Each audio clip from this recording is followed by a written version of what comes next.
Hello, hello, hello. I hope you're all doing very well. Yeah, sorry, I was just like, there's something else I have to do. No, there isn't. My name's Fiona. I use she, her pronouns, and welcome to Too Long Didn't Read Tabletop RPGs. This is a stream where, essentially, for the next hour and a half, 2 hours, definitely 2 hours, I'm going to go through an RPG and just discuss what I like about it, what the different game mechanics are, basically just a Too Long Didn't Read sort of thing. And I'm very excited about today's one. So yeah, very, very good. Hey, Carrie Trickfoot on Twitch. Sorry, my brain went, I hope you're doing all right, my friend. I was just about to start, so you've come in just in time. So today I'm going to talk about this wonderful RPG, but I hope you guys are doing well. It's been an interesting Tuesday, so to speak, for myself. I had a couple of meetings, and I've just broke my hairband. That's annoying. A frustrating couple of hours, I would say, but doesn't matter. I'm here now. I'm going to read through some RPGs, and I hope you're all doing well otherwise. But today, I'm actually quite excited to talk about this RPG because I have. Well, I know I keep saying I have played it. What a humble brag, like mic drop. I have played this particular RPG, and I think it's incredible. It's not for everyone. I'm going to say that right at the top of the stream because I think sometimes people are like, there's you can play all these things, but I think there is an RPG for everyone, but not every RPG is for everyone, if you see what I mean.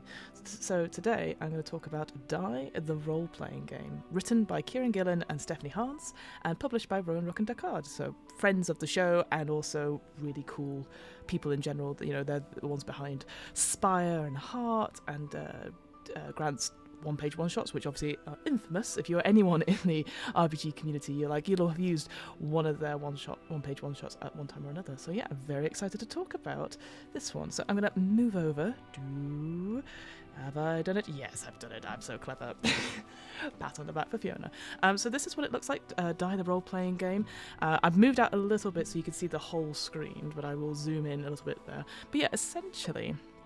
it is, the little sort of tagline is this: so you're trapped in a world of your own creation. You and your friends answer the question, what are you prepared to do to escape, and what are you prepared to do to stay? One thing I'd say, in case you have been living under the rock for the last maybe 2 or 3 years, that this RPG is based on a graphic novel series called Die, and the idea is that it takes that inspiration of people playing a role-playing game and then being trapped in it and having to come to terms with their fears, their flaws, and ultimately themselves as their Paragons, their characters. So what I love about this game instantly is that the tagline has always been, it's Gothic Jumanji. If you're not sure how to describe to someone, use Gothic Jumanji. That's the best way of going forward for it. What I like about this game, and I highly recommend checking out the graphic novel series, is that it allows players to not only do a bit of LARPing, I would say, in quotation marks, at the beginning of the session, but also go onto a deeper narrative through these characters. So not only do you yourselves are playing this game, but you're creating personas, so those sort of flawed characters in the world playing a role-playing game, and then they will create Paragons, which is the characters in the role-playing game. So there's a couple of meta levels for it, and for me, I enjoy that, like, deliciousness. Like, there's a story in there in between the lines and stuff, so I'd highly recommend checking this game out as a result. The Gothic Jumanji is the ultimate tagline. I'm in. Well, exactly, right? I wanted to definitely recommend certainly the first volume of Die, the graphic novel, because it talks about, I'll do the tiniest spoiler for this. So in the graphic novel, there are, there must be 6 friends. Yeah, that must be right. It's 6 people who played a role-playing game, and one day the GM took them to this world playing a new game using the dice, and they disappeared for 5 years. And when they came back, not all of them came back. One of them had lost an arm, and then the story sort of picks up maybe about, I think it's a decade later, where they go back to that world and see what they've left to hand. So yeah, you've got bits of Narnia in there as well, Jumanji, and that's that idea of like creating a story with someone and then having to leave it behind is really good. But one thing I will do before Thanks for covering Die, the RPG of Brian. Brian, hello, my friend. Yes, we're just about to get into it, so you've come right on time. We're going to do about 2 hours worth because it is a long book, that's what I'll say. But before I do anything else, it would be remiss of me not to be like, hey, let's check out the physical stuff. Now, obviously, I don't want to be like, hey, your experience will be improved with the game if you have all the physical stuff. That's not true at all. I think the PDF for this is absolutely great. There's no problem with that. But because of certain elements in the game, I do want to mention like stuff that you could get for it, because why the hell not? So I'm going to show you my physical copy, the deluxe copy, which again, you do not need. First of all, it comes in this very snazzy, very slim case. Look at that little Die RPG on there. And then pull out the book itself. Like, how gorgeous. I mean, it looks great in the light, right? A nice thick book. It's just over 400 pages long. And just sort of appreciate, it's a little bit hard to see on camera, but the artwork, oh god, I have to show you the full sort of plate there. We'll see it properly on the screen in a second. Ooh, there you go. It's absolutely stunning. And so to have something like this at the table to pass around would be good. Ooh. Look at this image at the back here. Fiona, you're showing things on screen. There we go. So it's quite a hefty book, I'd say. This was 80 quid, which is a lot for the deluxe one, but I could tell you for just a normal hardback, it is 45, and it's also got a very nice cover as well, so to speak. But the PDF itself is £20, sorry, English pounds, I should say. Your mileage may vary depending on when you're getting it. The other things that are on offer, I'm going to show you the DM screen first of all. What a stunning image, huh?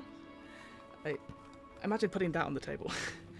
But it looks pretty impressive. Again, it's got the same size as a normal DM screen, but I just think it's very evocative of what the game is about. And I will say this, all the artwork, again with the team of artists, well, has been definitely inspired by, and also a little bit of like, well, I guess led by is the best word. So the lead artist on this is Stephanie Hans, who did the stuff for the RPG book, for the graphic novel book as well. And then last but not least, I couldn't go without talking about the dice itself. So in Die, the dice symbolise quite a lot. Each of the die values, so D4, D6, D8, D10, D12, D20, each of them are associated with a paragon, so a character class, so to speak. And so, whilst you don't need more dice, I'm telling you, there's a cool bit which we'll go into about how you give out the dice, etc. So I will say you can get the normal. I think this is the normal sort of dice set you sort of get. It's very light.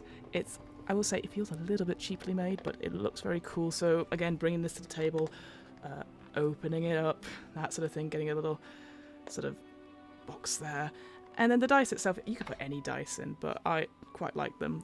They're just like a red colour. That's quite dark, that D8 there, but see if I can get the D10 out so you can see. So on the actual number, it's on the actual sort of top number stuff, you've got the image of the D10. And I will say this, each of the dice are used in the game to indicate or activate certain special abilities, which is really cool. But they do have overall one dice mechanic that everyone adheres to. It's just those sort of Paragon associated dice have a unique twist on it, which I really love. It's almost like the introduction to a crunchy game. That's what I'd like to say on that. There are, of course, other elements you can get if you wish to, but you do not need them. You do not need them at all. And I will say this as well, you can play Die not only in person, like I did, you can also do it online as well. And we'll go into that in a bit, so to speak. Is there anything else I want to say about Die? I mean, yeah, the artwork is beautiful. If it's something that you really want to get across, then I would recommend it. But as I said, don't want to be like, the only fulfilling experience you get is if you buy the whole thing. Because money is tight. And yeah, this is something I only got invested in these sort of things after I played it, because I realised that what a good game, and it's one of those games I'm going to keep thinking about and hopefully play again. One thing I would say as well with Die is that you need to make sure the people you play with are all on the same page. They've all come for a reason, and they want to explore this with you. Now, you might be just doing a one-off, one-shot like I did. You might be running a longer campaign. Each of them are available, I would say, in Die. But safety is important. I will say this from experience of reading it through. They have a whole section on safety and talking about the bleed and stuff because it is quite real. I will say this, when you generate the personas onto the Paragons, etc., anything you create, the master, the GM, that's what informs the story. There's no real set things for that. You do the Paragon creation together, you do the persona creation together, and anything you say then gets fed in. So if you say you have a character, a persona that has, was a bully at school, and was surrounded by lots of, was the head of the football team, etc. You can imagine taking that sort of idea and then putting it into the world of Die with the Paragons, and it could be like a horde of like hulking orcs or whatever who are like Gafor or whatever, and like get pally with that person because they are a bully or they use bullying tactics in a certain way. Certain things feed through like that. A more obvious example might be that your high school crush actually turns out to be the queen of a warring nation, and that sort of element on there. So I just thought I'd let that in too. Oh, hello everyone. Sorry, I'm just chatting away here. Roll for Felicity on YouTube says, I'm not really a horror person, but I want to play so badly. It seems so cool. Roll for Felicity, it's not a horror game, but personal demons, it can get very horrible very quickly, if you see what I mean. I highly recommend it, and hopefully you'll get some idea about it here. One of those games that's going to keep thinking about is a good way for me to think about how to spend my RPG money when I withdraw most value from it. Love that. Oh, that's very kind of you, Brian, on YouTube. I appreciate that, because otherwise I'm just going to be like, blah, blah, blah, blah, blah, blah. Anyway, enough about that. Let me go back to the actual game screen. There we go. So this is what it looks like on the actual Rowan Looking to Card website, and I've obviously put a link in there. The other thing to point out as well is that there are some free resources. I know it's tiny writing, it's the only way I could fit it all in. But just so you know, there are, once you've got the book, etc., you can get a Googled character sheet keeper, brilliant for online stuff, some other bits and pieces, some quick starts, etc. So I highly recommend checking it out. They also have a Discord, which is very, very lovely. Kieron, one of the main writers, is on there, chats away, and they're all at Gen Con at the moment, so they might not reply to you straight away, but it's always a wonderful community, so I'd highly recommend that. With all that out of the way, with all the guff, let's find the button. Ooh, and I didn't reset it. That's so terrible of me, but let's go and look at Die. So here's the main cover. Again, inspired by Stephanie Hans. Done by Stephanie Hans. And most of the artwork in this book is Stephanie Hans, I believe. But I know there's some other people who've worked on it as well. Roll for Felicity says, I think that's what draws to me, the personal horror aspect. Oh, good. You're like me. Good. Emotional baggage. So here's the inner sleeves of the book. Again, it's very beautiful in person, and here's a beautiful example of, I believe this is an emotion night. I'm going to zoom in a little bit so you can see it. Such a cool thing. And yet, whilst there is some artwork from the graphic novels, quite a lot of it is new artwork as well, and it's just so evocative and brilliant. Just brilliant. List of credits, always good. So art, Stephanie Hans. Hooray! Also, it was created by Kieron Gillen. Obviously, that came from the graphic novel, and then Stephanie Hans, and then obviously additional writing by Grant Howitt, so one of Rowan Looking the Card.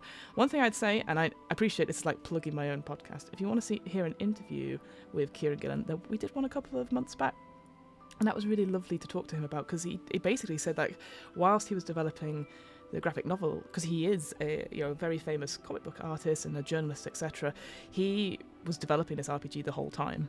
And I quite like that. That's really nice. It wasn't like sometimes it's like, oh, we've made this film or we've made this TV show, whatever. I'm sure an RPG could be put in somewhere. This one is just like, no, I was developing at the same time because I really love role-playing games and I love board games, and I just wanted to get that emotional experience across because it's sometimes very, very unique. So if you're interested, check it out. I've been enjoying your playthrough of it on the podcast, plus I love the comment. Oh, that's very lovely. Yes, I keep forgetting. Die is currently coming out on Where. I'll put a link to the Where at the end. It's very dramatic. I will say with that, the podcast version as well, I appreciate it. I keep stopping and stalling. It's because I will get into this, I promise. But with that particular one-shot, so I was running a game of Die for these people, some friends of mine in Leeds, where I went up for like a long weekend. None of them had played any other game other than D&D, and at first the group chat was called D&D with Fiona, and I was like, so it's not D&D. How do folks feel about exploring worlds like D&D but slightly different? And by the end of it, I got shown the group chat yesterday, because obviously there's a group chat without me, because they're all friends. They loved it so much they wanted to know when they could play that game again, and somebody else bought the book and all that sort of thing. And that is what I want in any game, is that, it doesn't matter if you've played lots of RPGs, if you've only played one, or have never played any at all. You want to have that experience of, like, you play one, you go, this is amazing. Where can I get the rules, or where can I find other people to play with and do it all again? Because that's the thing for me. It's not about you're just making the best character ever. It's about making those connections and doing the story stuff, which Die does very well. Anyway, well, let's look at the contents. I'm going to zoom out a little bit so that you can just see the overall thing, but I'll zoom in a second. So there are in total 12 big chapters. It is a long book. We're not going to look at all of it. Sorry. So there's 12 chapters in total. The ones we're going to look at mostly are chapter 2, which is the rules. We're going to look at the Paragons in brief. We're not going to look at all the character advancements, just because there's quite a few of them. Then we're going to look at the rituals, and then that's going to be kind of it. I'll explain stuff about the scenarios and social groups, and maybe I'll come back to that towards the end. Because again, it's one of those books where I think it's one that you do by playing, if you see what I mean, which I know is a bit of a cop-out when it's the whole point is like, it's a reading stream. But yeah, I can totally recommend it. And one thing I'd say as well, there's quite a few different sort of, I don't want to say quick start scenarios, but just scenarios to play through where you have the persona generation sort of sorted out in terms of the relationships and stuff. So the one we played through for our RPG, for Aware, was Total Party Kill. And that is one that you should be able to do, and I do that in quotation marks, but it is, you should be able to do in 3 hours. We didn't do it in 3 hours, because there's lots of chatting and stuff, but some of these other ones can be done in other places and just mean different kinds of social groups, for example. One I would recommend reading through, if you do get the PDF, is Die Conquest, which is basically, it's set at a convention centre, and the eventual sort of map that you put together is the convention map itself, the floor plan. How cool is that? It's very good. Yes, and there's a few other bits down here as well in terms of appendixes as well, but let's get out of the way. I appreciate I've already chatted along too much on this front. Oh, and more guys, you're all here. That's so sweet. Brian says the Ware interview with Kieron was great. Yes, the interview was an excellent as well. That's so sweet of you. That was purely Kieron dealing with me going, I really like your game. And he going, I also like my game. An author's note, again, I'm going to let you folks read that, but essentially, actually, you know what, no, I'm going to read through a little bit, because I think, in case you have no idea what Die is, no idea at all, then I'll just go through it, because that makes sense. Let me move it a little bit on the screen, so it's not, you know what, no, it's fine. Hopefully you folks can, actually, you know what, if in doubt, always zoom in, right? There we go. There we go. Perfect. Okay, so Kieron says, in 2016, I had an idea for a comic. A group of teenagers in the 1990s gets dragged into a homebrew RPG. 2 years later, traumatized, they find their way out. Now, 20 years later, they're pulled back in, and we compare their teenage fantasies with their adult realities. It will be a melancholic... love song to a form I adored, asking why do people long to spend their time in imaginary worlds. Stephanie Hans and I have been looking for a chance to create something together for years, and I knew this was the one. We started work, and in 2018 the first issue was released, and in 2021 we concluded the series. However, it wasn't just an idea for a comic, it was also an idea for an RPG. It had to be both, and I had to work on them simultaneously to try and make a game that lets you create your own dice stories at home to answer the same question, why do we play games? Which seems like such a simple question, right? But if you ask somebody that, there'll be a different answer every time. It's just, really interesting. For a long time, I was unsure of which was the tail and which was the dog, whether it was a comic with a tie-in RPG or an RPG with a tie-in comic. Eventually, I stopped worrying. The dog ate its tail and became an Ouroboros. RPG, comic, it doesn't matter. It's just all ways of experiencing Die. I released a beta alongside the first collection, and since then it's been played, tweaked, expanded, and reiterated until it ballooned into an enormous, unwieldy size. My friends at Rowan Rook and Descartes took it, distilled it, and together we created a concentrated volume you hold in your hands. We took it to Kickstarter. It went well, and here we are. Thank you, have fun, and or shuddering emotional catharsis. That is pretty much a good summary of what it is. Shuddering emotional catharsis, absolutely agree. The first bit, again, which I won't gloss on it too much, is like a little comic. I don't know many RPGs, let me zoom out a little bit more so you can see the full sort of panel. RPGs that start with a little comic to introduce what is happening, or an example of what kind of things happen in Die. I will say it's not canon to anything in the Die graphic novel series, just so you know. But it's just sort of sets up that sort of feel of and again with the art style and stuff. I think the only one I could think of would be Zephyr, which is coming out soon by we've talked to them on the podcast. Federico, I think it is. I think their name is, which is an absolute cracking game. But yeah, it has for their character creation. It is a little comic, which is very, very cool. Anyway, so we'll zip on there. There you go, and there's the picture of the dice. So again, I'll go into the rituals part of it, but this idea that you create the personas and then you go away from the table or turn off your screens, have the break, and then when you come back you're in the personas, and doing that sort of thing as you've arrived at the house ready to play the game.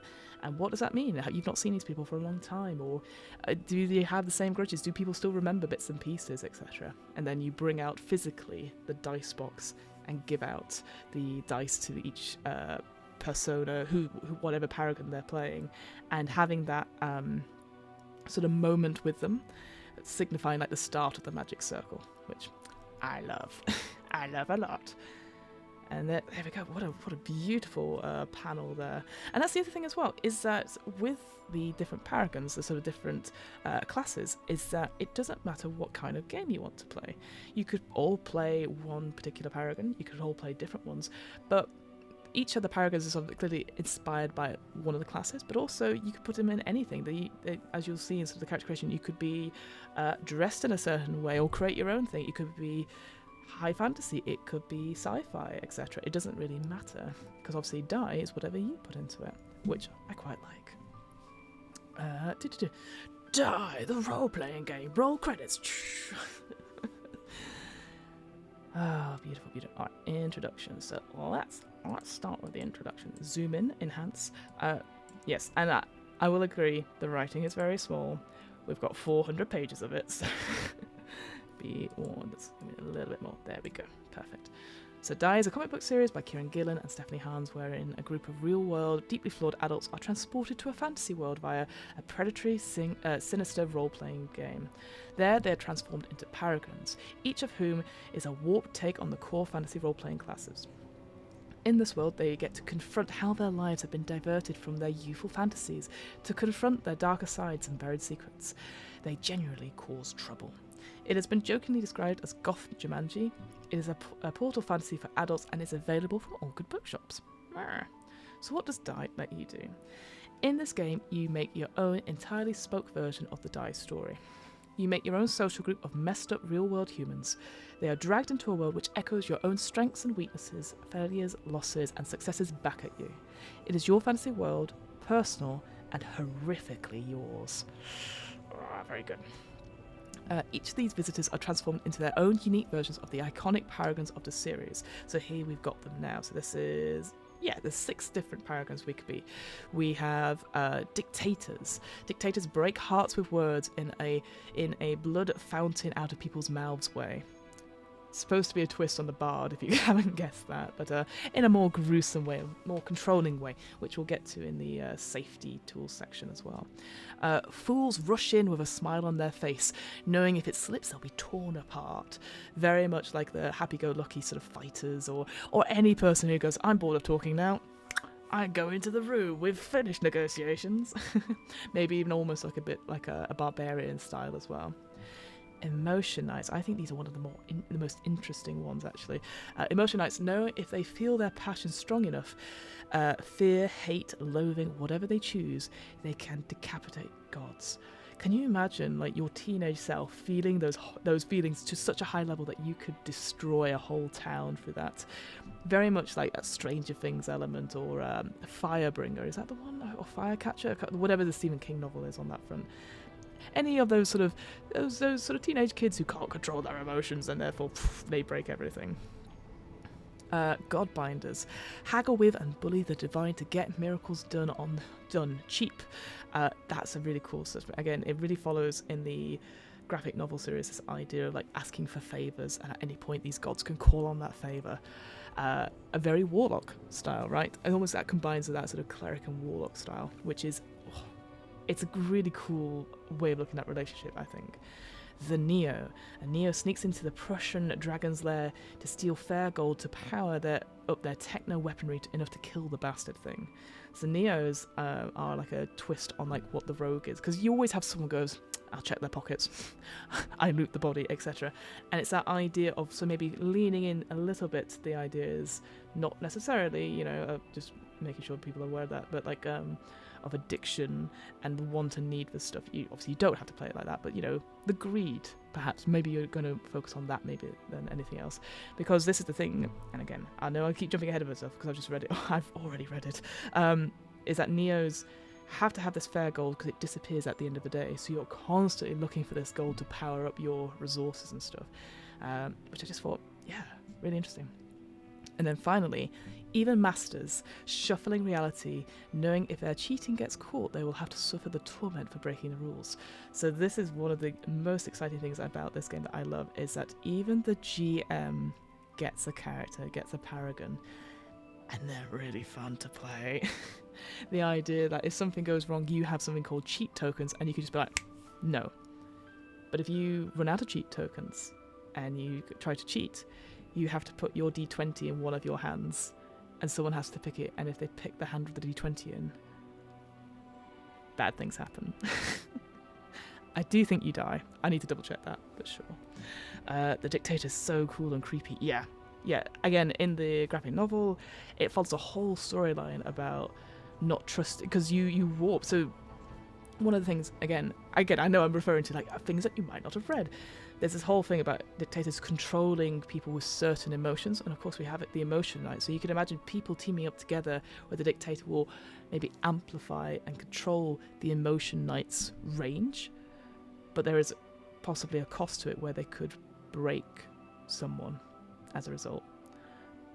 And it's explored in the comic books quite a bit, and it is I love that sort of stuff. Not for everyone, I love that sort of stuff. Anyway, in the end, a decision. Do the visitors go back to their real lives? And if they disagree, how do they come to an agreement? Can they settle things like grown-ups, or are swords and spells going to settle this? Because everyone knows the dead don't get a vote.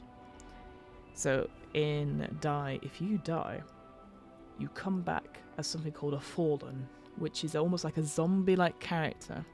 And again, it explains it later here, so I might skip over that spoiler a little bit, like who the fallen really represents and what Die actually is. But one thing I noticed when I was reading through the class, because you get given this paragon of fallen, is that if you are able to kill another player character, you can come back alive and get basically it's like a life for a life, a trade for a trade. It's like betrayer and werewolf all over.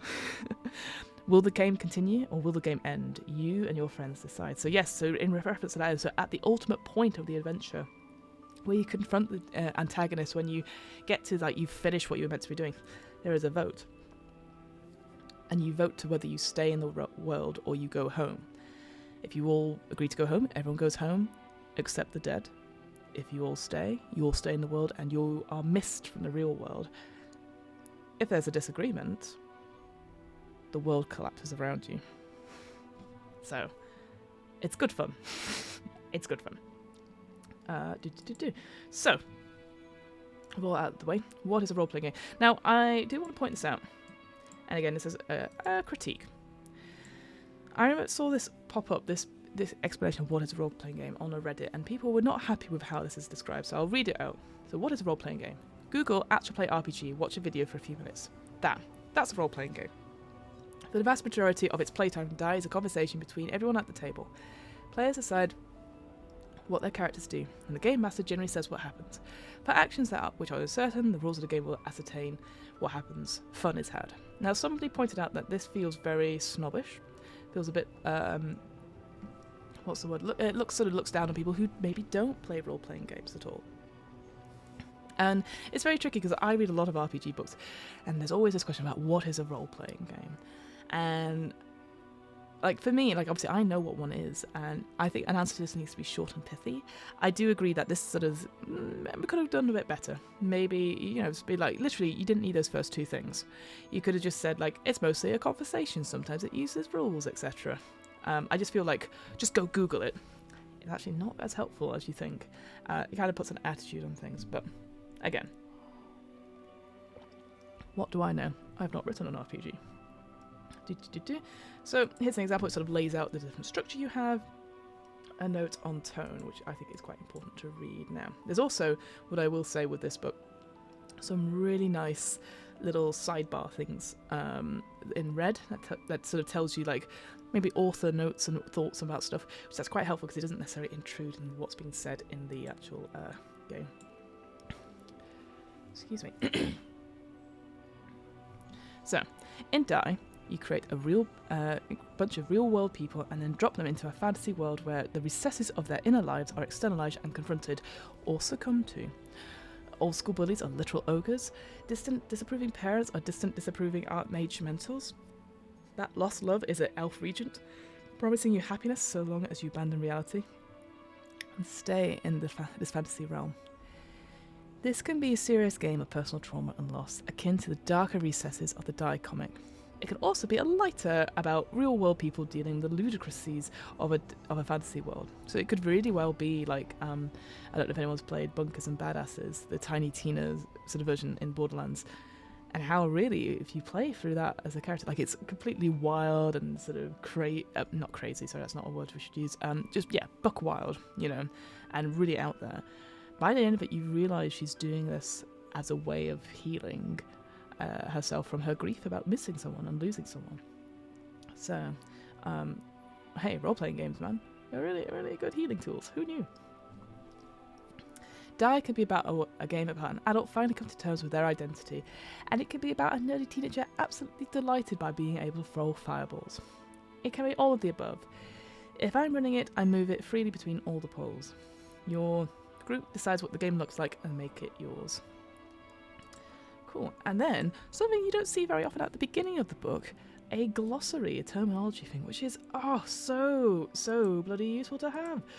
Oh, and it's in one page as well. Fantastic. Brilliant. Just give that out to people if you need it. But the amount of times you find the glossary at the back of the book, it needs to be right front and center, I say. So, yes, so here's the setting bit. Again, we won't go into too much because it says here spoilers for Die and for the players. So we'll miss that a little bit because I highly recommend checking that, though. Let's move on to the rules. Our favourite thing, the rules. So, in Die, let's move in a little bit more. There we go. In Die, players play characters on their version of Earth known as personas, and eventually these personas enter Die and transform into their Paragons. When the game is on Earth, there aren't really any rules. Things are handled with roleplay and open conversation. When the game enters the fantasy world, the following rules are used to determine what happens when any character tries to do something. A character is anyone inside the fantasy world, including the player's Paragons. There are 6 main statistics, also called stats, measuring how capable they are within a broad body of activity. Now, I know what you're thinking. What could these possibly be? They're simply strength, dexterity, constitution, wisdom, intelligence, and charisma, our old favourites that we know from 5th edition, and they're used in a similar way. It's not a 5e system, I'll point out, but it's nice that it almost feels like it is. So if you're worried about trying to get people through, they'll be like, oh yeah, main statistics, great. The stats are represented between a number of 0 and 4. An average person score is about 2. 3 is like most competent people on Earth. 4 is significantly better on Earth. And somebody, you know, any stat beyond that, 5 is beyond human. So it's unlikely you'll get there. But there might be things that help you otherwise. You also have 4 defensive stats used to determine a character's survival in hostile situations. They're derived from those main stats, those 6 main stats, and they can be modified by equipment. So the 4 defensive stats we get are guard, health, willpower, and defense. So guard is the ability to avoid damage. It starts equal to your character's dex and is depleted when hit. It's almost a bit, I would describe it as a bit like temporary hit points. But with the caveat, I'm sure you'll say later, but when you get into combat, it sort of comes back at the beginning of every combat. So it's almost like, yeah, you armor and then it gets hit and it gets broken and then you mend it for the next combat. Health. This is a measure of a character's ability to withstand damage. It starts equal to your character's constitution and is reduced when hit. When your health reaches 0, you fall unconscious and die. Willpower. A measure of a character's ability to resist emotional manipulation. It starts equal to a character's wisdom plus their intelligence. That's straightforward. Excuse me. Defense. This is a measure about how difficult it is to hit a character. It's not derived from any of the stats and it's equally separated. It is 0 unless stated otherwise. So that is actually, apologies, I made a mistake. That is actually armor. That's the defense stuff. But it, like, you could wear, like, I don't know, like a really heavy tunic and that will be like a 1 to your guard. 1 to your defense.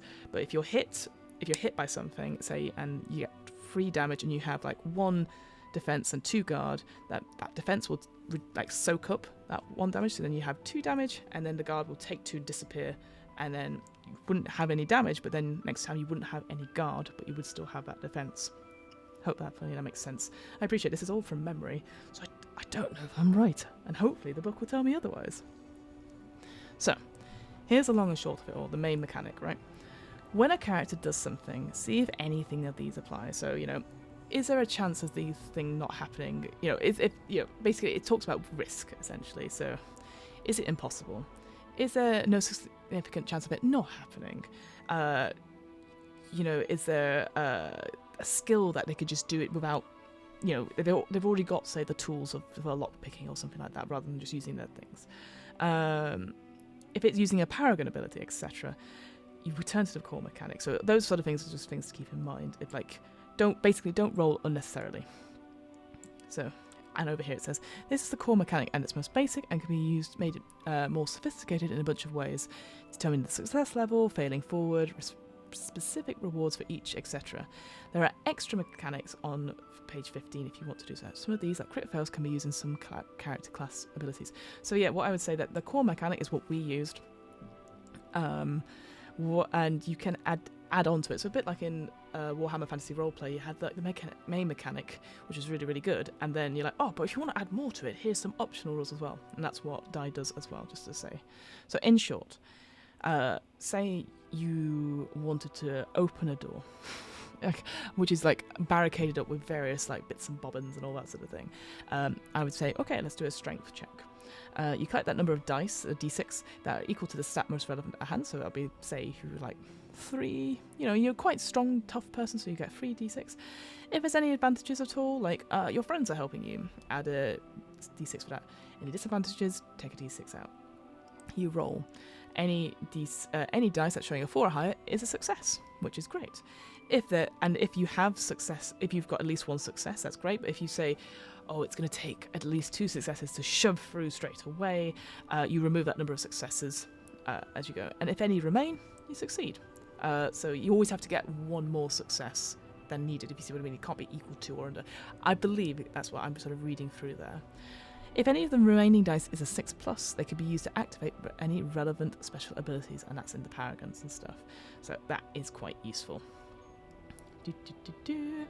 So yeah, and then it goes into a little bit more detail there and gives a little bit of example in terms of the sort of physical stuff on there, which is nice, physical stuff, what it looks like. Words, Fiona. Specials. So as noted on page 9, as well as counted as a success, each 6+, I think just 6, if you're rolling a d6, it's just going to be a 6. Excuse me, sorry. Can also be used to activate any relevant special. Can only be activated once on the same target, most commonly granted by a character's class, so a paragon or weapon choices. And this is what it kind of looks like, is that if you roll a 6 or something, you maybe get some more guard, etc. Yeah, so that's it. If the special is you gain 1 guard, special is activated if with a 6. Whoever rolled that dice pool gains one guard.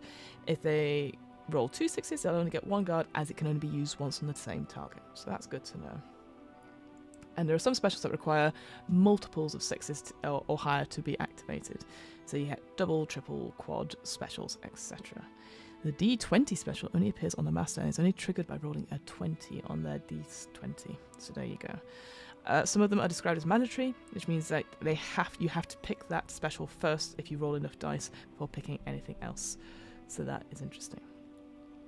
Here's another example of stuff you can do if you recall a flashback to provide some insight or motivation into a current problem. It's part of the fiction, and you can get advantage on any task that you're doing, but you can only use it once per session.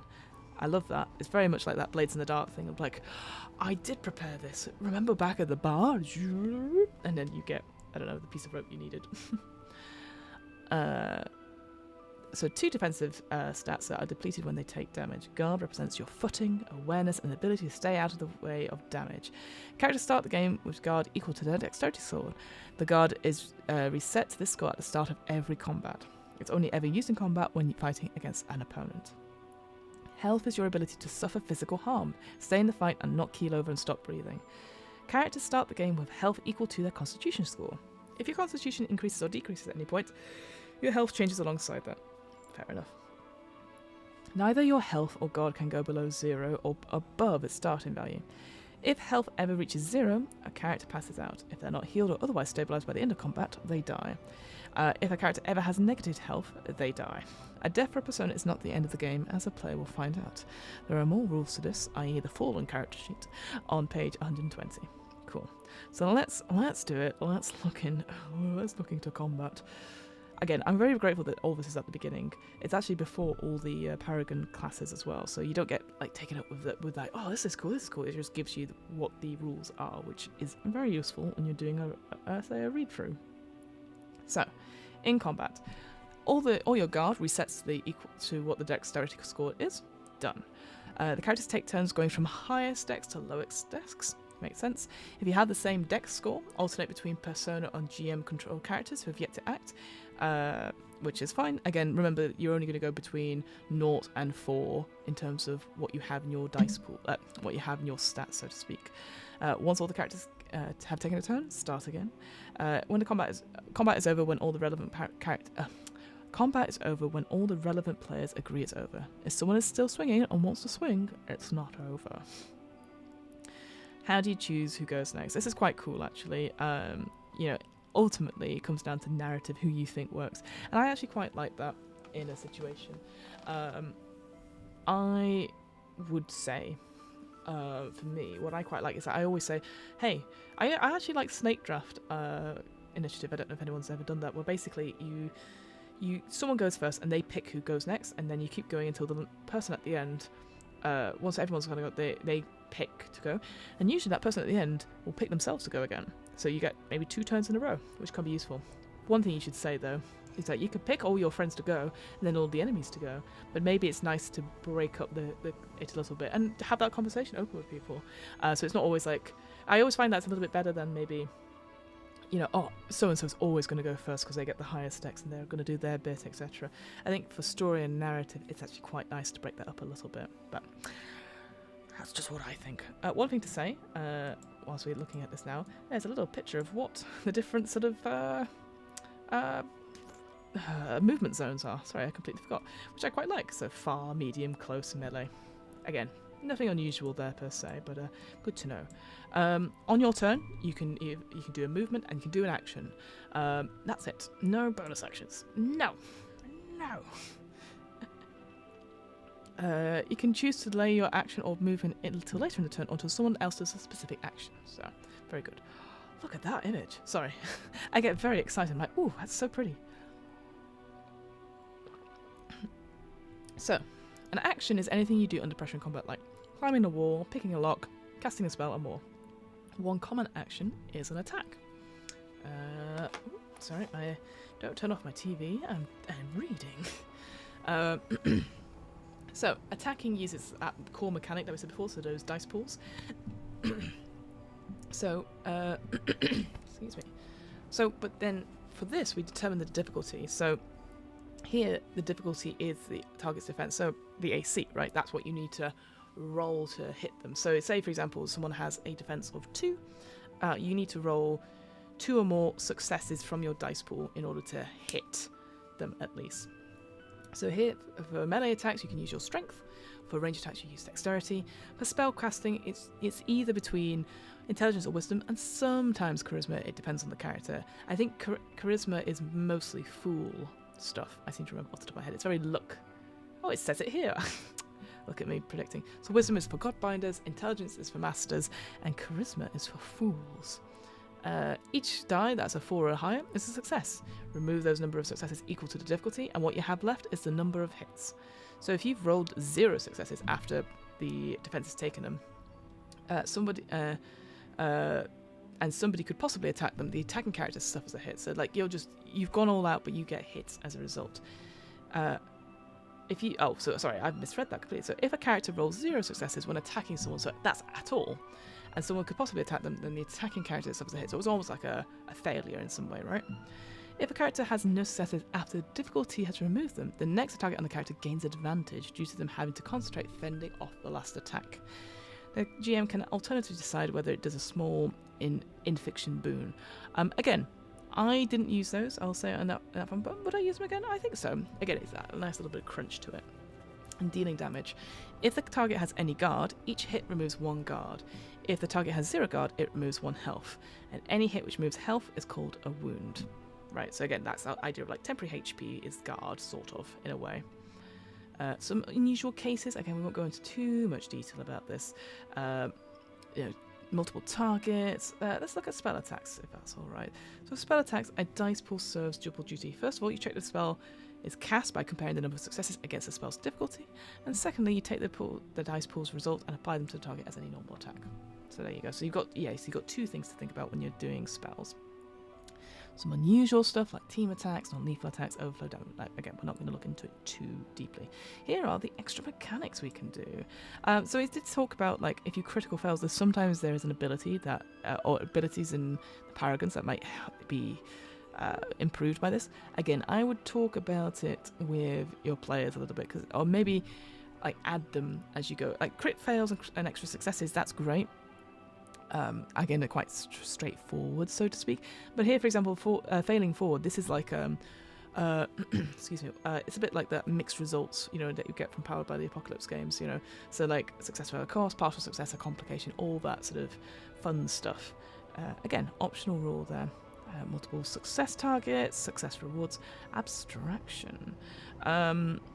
So this is an interesting one, and here it says it's sort of inspired by the much informed by both the clocks from games like Blades in the Dark by John Harper and the Resistance System by Grant Howard and Christopher Taylor. The Resistance System is what's used in Spire and Heart. I will say I've not actually read a lot of their games. Those games particularly, they sound really cool, so maybe I'll have a look through them on the on this stream at some point. Let's have a read of this one though. This sounds quite intriguing. Abstraction. The core mechanic determines a success or failure in a single roll. For some tasks, you may wish to assign a number of successes required and allow multiple attempts. When the number is matched, this task is complete. Oh, if that's it. Okay, fine. Whilst you play moment to moment, it's often worthwhile to zoom out all the way. Set a success total, and ask each player how they're approaching the task. Then ask them to in turn roll their dice pool and subtract the number of successes from the total. Cool. And it's going to work in competition as well. Okay, I didn't realise that's what it's called, abstraction. That's an interesting one. Situation. Specials. Getting fancy. You can mash any or all techniques together to create something particularly ornate or even codify it. Depending on the nature of your game, zoom in. It can be useful. Oh, I see. That's kind of like a special. So this is there's a lot more of this kind of stuff in Die the Campaign. Much of this is it's inspired by Power of the Apocalypse games. Cool. So that's interesting. So yeah, so again, it goes back to that whole thing of like Warhammer Fantasy roleplay, like all this could be optional, but then you could put things together, etc. So here, for example, adding more successes or no successes, add the wounds or something nasty or complications, so you can add that all together for the Neo who's looking for some fair gold at the end of the day. So that's quite good. Cool. And I think that's all that. So let's talk about Paragons. Yes, I would want to get to these before. Well, I'm not going to end the stream anytime soon, but because I just think it's quite important. So, the next couple of sections will each spotlight a different Paragon. Dictators, Fools, Emotion Knights, Neos, and Godbinders. The sixth Paragon, the reality-controlling game magician master, is reserved for the GM. So let's talk about it. So dictators are artistic diplomats who manipulate emotions with horrific magical words. Fools are swashbucklers, rushing into danger and relying on their supernatural luck to survive. Emotion Knights are warriors who feed on one sacred emotion into their arcane sentient weapon to devastating effect. Neos are techno-magical rogues stealing the elusive fair gold to power their cybernetic gifts. And Godbinders are clerics who prefer to make deals with their gods to get miracles.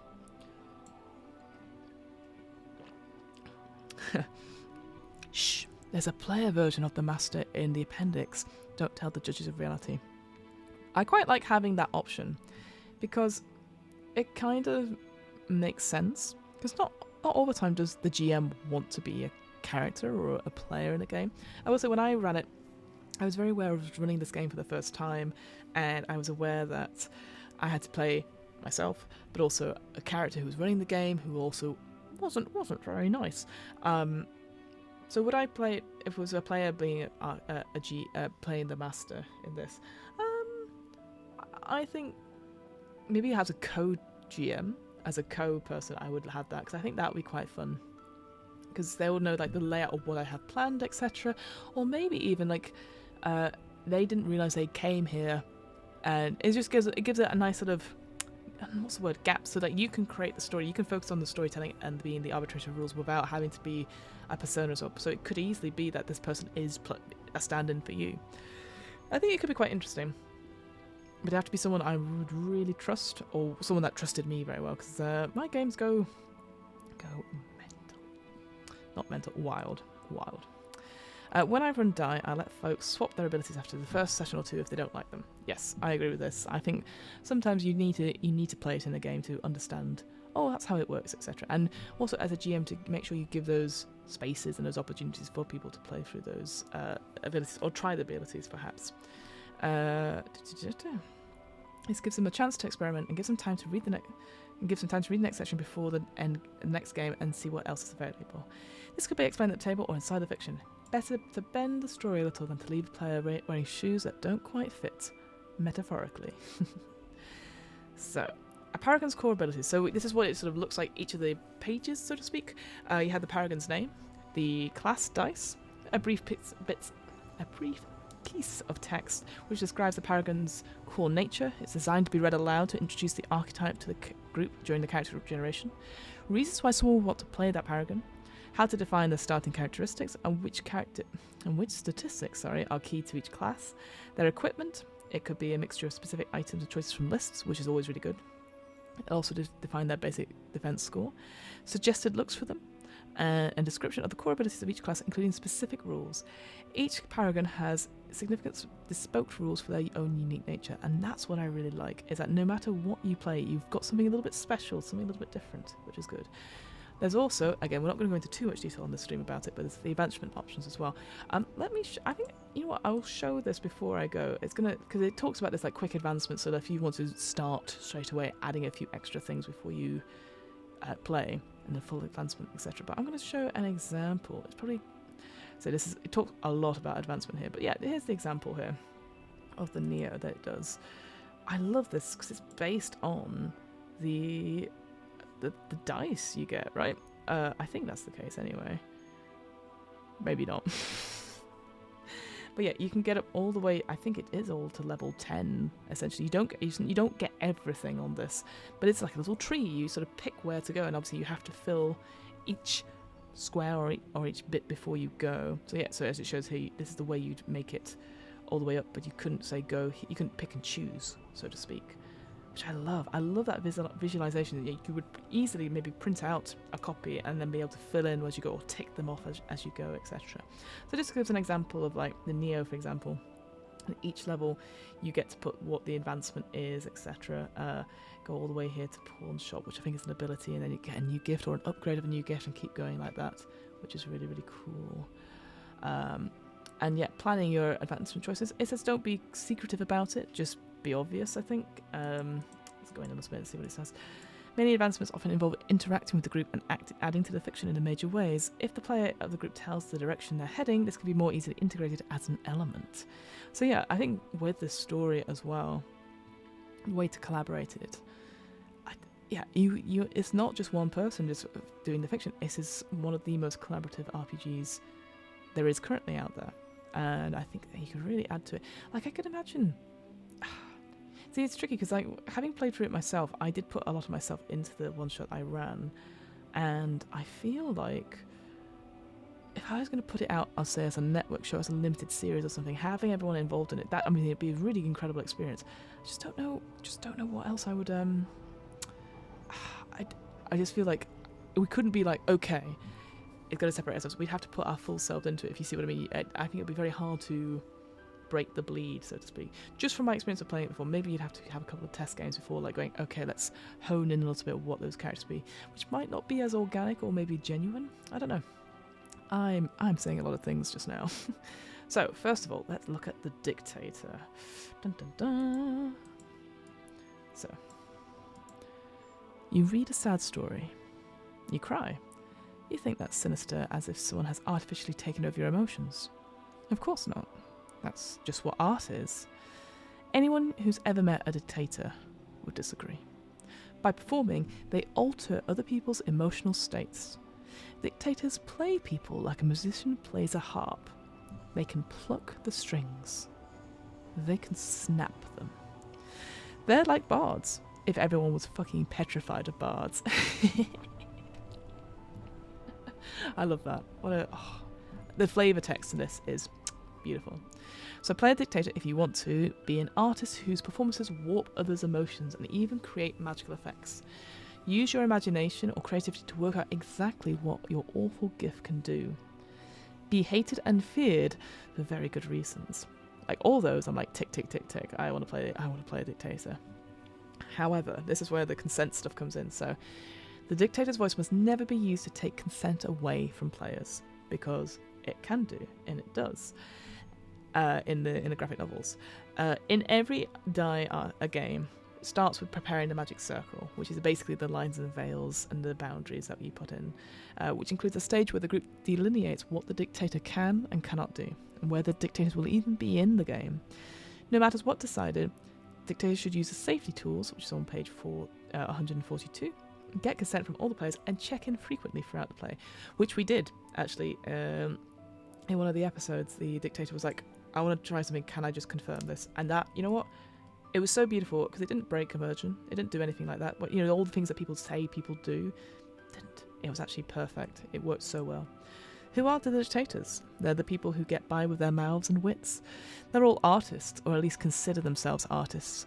But there are many kinds of artists. As well as bards and storytellers, there can be officers and spies, diplomats and courtesans, social butterflies and assassins. You can find inspiration from for your dictator from everyone from Grima Wormtongue whispering into the ears of Theoden, to Scheherazade whispering in the ear of Sultan Shahara, to Talleyrand whispering in the ear of any monarch with an ear in Europe.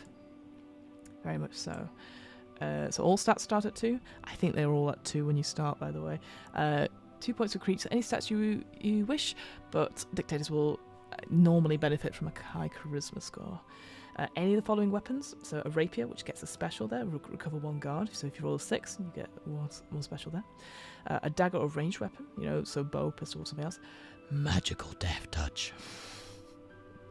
You may use dexterity instead of strength for its dice pool. Its weapon is concealed and cannot be taken from you. Oh, yes, magical death touch, I think so.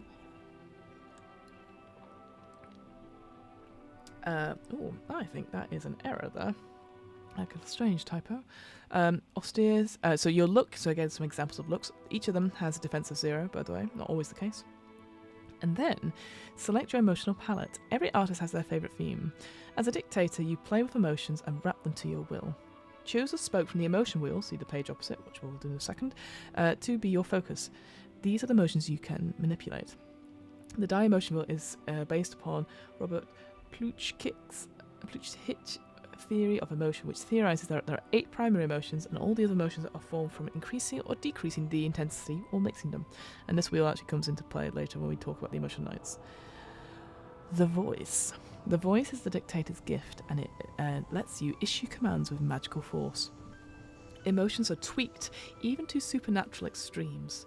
The voice can make people cry with joy. It can also make people cry so hard their face slowly melts away in impossible ecstasy. When you control emotions, you merely speak the command aloud. It's very much like the voice in Dune, I think, as well. That's how I imagine it. It is your performance, your art. But something gives you away and people realise you're a dictator. This is your tell. What is it? So I love this. This is not a gameplay inspired mechanic or anything like that. It is just what happens when this happens, you know, and I love that because it gives me so much to bounce off when I'm creating characters. So you, for example, you could have strange facial scars appear, possible to whisper, visibly obvious. Demonic loud voice, impossible to whisper, not visibly obvious. Strange smells emerging from your mouth, not visible, scent lingers. God, halitosis, right? Or something else completely. Look at this. I mean, sorry, I got excited. It's just an emotion wheel, but yeah, very straightforward. So taking like from these ones in a minute, maybe your emotion you pick, say, is admiration, and so you're like, okay, so on this wheel, these are the sort of the levels of it, so to speak, which I love. So grief's probably a better one. So you start from further out, you slowly but surely move your way in, and that's the intensity of it. Same with loathing as well. Very good. Okay, so performance. When hearing the voice, so this is where we're going to talk about the actual class ability, I think, which uses the D4 for this one. So when hearing the voice, the target knows what is happening. It just doesn't matter. Just because you know an emotion has been created doesn't mean it's any less of a real emotion. It's likely an emotion more powerful than the target has ever felt. There are 2 main ways the dictator can use the voice: to control, to make the characters perform actions, remove their agency, and generally stop them making their own decisions, or to attack. It's used to actively hurt someone or to stop them hurting someone else. You'll decide in the magic ritual circle at the start of the game what is possible and who you'll be able to try and control or attack. The standard way is that you can't use it to influence PCs or player characters, but you can use the voice to attack them. Either way, to use the voice on another character, pick the emotion, say what you're saying, and roll the charisma dice pool, including the D4. However, it's not calculated like normal, so it's not like on the D6s for, you know, it's not like that, like before that main mechanic. The number on the D4 indicates the number of successes. Each other success in the dice pool allows you to modify it, so it may be used to increase or decrease by 1. So say, for example, you had a dice pool of 3, and you rolled the D4 as well, and you rolled, say, 2 successes in the dice pool, and you rolled 2 on the D4.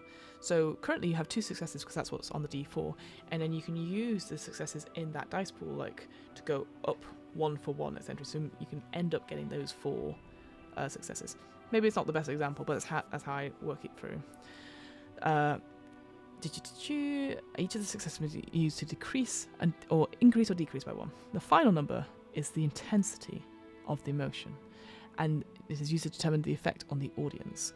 So that's a very important thing. So maybe you don't want it to go all the way up to a 4. Maybe you only need it to go down to a 1 or something like that. You then pass the D4 to the player whose character has been influenced by the voice. If you want to use your powers on somebody else, you must first reclaim the D4, and you can do this instantly, and doing so ends that previous compulsion. When trying to control, the dictator is left to think of clever uses for their emotion. The useful formula is to choose an emotion and the target. Be aware that the effect may be negative. Be aware that whilst the effect may be negative, it need not be. When trying to attack, the dictator merely has to say what emotion they're using and whether they're trying to kill or merely incapacitate. Here's the clincher. If you roll a critical failure, so that's, I believe it's I'll double check the rule for that in a second because I didn't look at it. That's my own fault. You're unable to remove the emotional state. It's permanent. You've broken someone. Ignore the d4 when calculating if something is a critical failure or not. Let's have a quick look what that is, because that was my own fault for whizzing past it.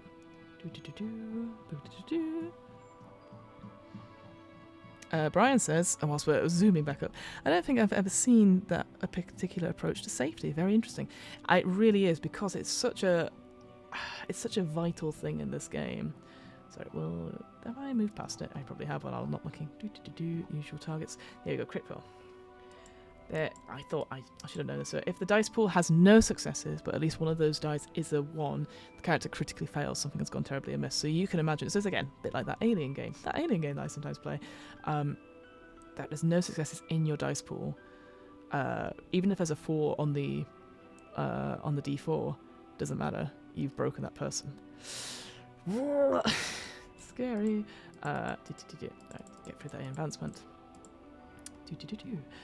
So yeah, it's something to consider, and yeah, I think because it's so important. Again, not to over egg the comic at all.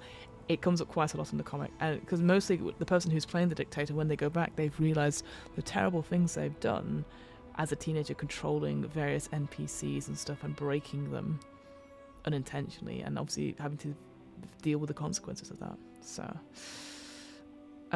if you're trying to perform for more than one person, oh sorry, zoom in again. Remove a success from the pool for each extra person. So yeah, so you can try and control more than one person. You just have to be a little bit more thoughtful about it.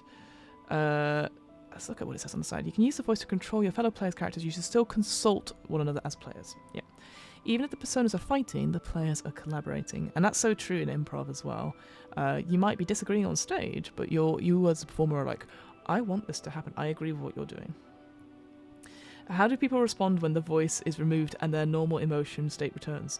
Broadly speaking, badly. Fear and me could lead someone running away from you, or it could lead their heart to be exploding in sheer terror. See the emotion scale later. But you're an artist dictator. You could be more imaginative. More imaginative. What could fear and failure do to someone? Only one way to find out.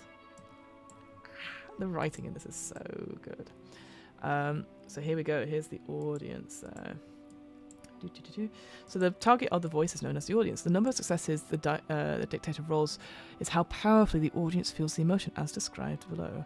So if they only scored a 1 on that d4, they feel it enough to influence them. So the thing is that it does take effect in some way. 2, it feels it intensely. It's hard to do anything not related to it. 3, they feel it as intensely as most people ever feel. 4, if we're talking about love, it's more than you've ever loved your partner. 5 is all-consuming obsession, often on the further reaches of madness. And the 6+, supernaturally intense emotions beyond anything in reality, will likely have miraculous effects. So yeah, so if you're like hyping up somebody and that you get a 6+, they'll be able to move mountains. Their bodies will just be physically empowered by the hypeness, so to speak. That's how I like to see it as well. So here we go. See, this scale of emotions is also used by the emotion lights. Whilst both classes create different effects, they're dealing in the same fuel. If you're using the voice to control, each level of the effect will get disadvantage on doing something against the compulsion. If the effect would help a task, they gain an advantage. Where if you are using the voice to attack the audience suffers that number of disadvantages whilst trying to attack anyone. If you're using the voice to control and the audience's willpower, so that's that, we talked about that before, in the stats, is not matched or succeeded, they will still act in accordance with your compulsion unless they resist with a wisdom roll. The difficulty is the level of the effect halved and rounded down. I know. So yeah, so that's trying to roll to get out of that compulsion is the word I'm trying to think of. If the level matches or exceeds the audience's willpower, they absolutely are overwhelmed. Your aim is to control them, they may submit entirely to your compulsion. If you are attacking them, they are either killed or incapacitated according to your wishes. Most characters will have a willpower of 4. So yes, I'm just trying to work out what that is. Okay, wisdom roll. Yeah. Yes. In terms of effect, anything 6+ is too much. Expect magical fireworks and for your audience to die, whether that was your aim or not. Like all creators, whilst you aim to have certain effects on an audience, the audience will respond in their own way. And then we've got some final ones before it goes on to the advancement. Sorry, I was just double checking there. Some characters will have very high willpower. This means they're extremely hard to take complete control of. However, in the narrative, they're still feeling the emotion and also suffer other penalties. A willpower of 8, suffering a level 7 emotion, has 7 disadvantages and is resisting difficulty-free compulsions. That is not easy. So that's interesting how it stacks that disadvantage, that you're just going to lose all that dice from there and having to get 3 successes to come over that compulsion. You also get these other abilities, so the Duel of Words. If the dictator is attacked by another dictator and is in a position to use a voice, they may instantly activate their voice in retaliation. Whoever creates the most powerful effect takes priority. If you generate the same number of successes, both results happen. Emotional Nudge. If a dictator is in possession of their D4 and is in a situation where any subtle emotional manipulation might give them an edge, they may roll the D4 as part of their dice pool. The D4, rather than counting as a dice, can be used to increase any one of the dice in the dice pool by the number of D4 rolls. It's quite cute to put the D4 on top of the dice you're boosting, like a little hat. There's not much cute about your character, so enjoy it while it lasts. Incredible. So that's what you get when you create your character for the first time, and then you have these other ones. Now, what I will say again, because we don't have time to look through all of these advancement levels, is that they've got really cool sounding names. Knowing your audience, you choir, we choir, tell not show, etc.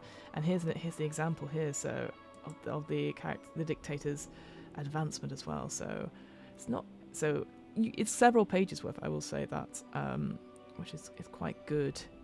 And quite interesting, so to speak. So yeah, so the artist progress. So all these are like subcategories of what the artist's progress is. So if you took it, then you could take one of these choices, so to speak. And the more you take it, the more you upgrade that ability, so to speak. So yeah, so there you go. So that's the dictator. Oh, hello. Sorry, I missed everything. The detective puts, if you aren't watching Where whilst using your doggo's tummy as a snuggly pillow, what are you really watching? Good question. Also, Butts, how are you today? Where? Oh, thank you, Detective. Oh, thank you for being here. Doing very well, thank you. Much better for reading your messages and being on stream. I was saying at the beginning of the stream, I had a bit of a frustrating couple of hours with stuff that I won't talk about here, but otherwise doing very well, thank you. So, we've covered the dictator. Like, look at that image. Again, that is from the comics as well. Absolutely stunning. So there's more advancements there. Now, let's go on to the Fool. First of all, what a cracking image. I will say, with this Kickstarter with Die, they did have postcards. Did I get them? No.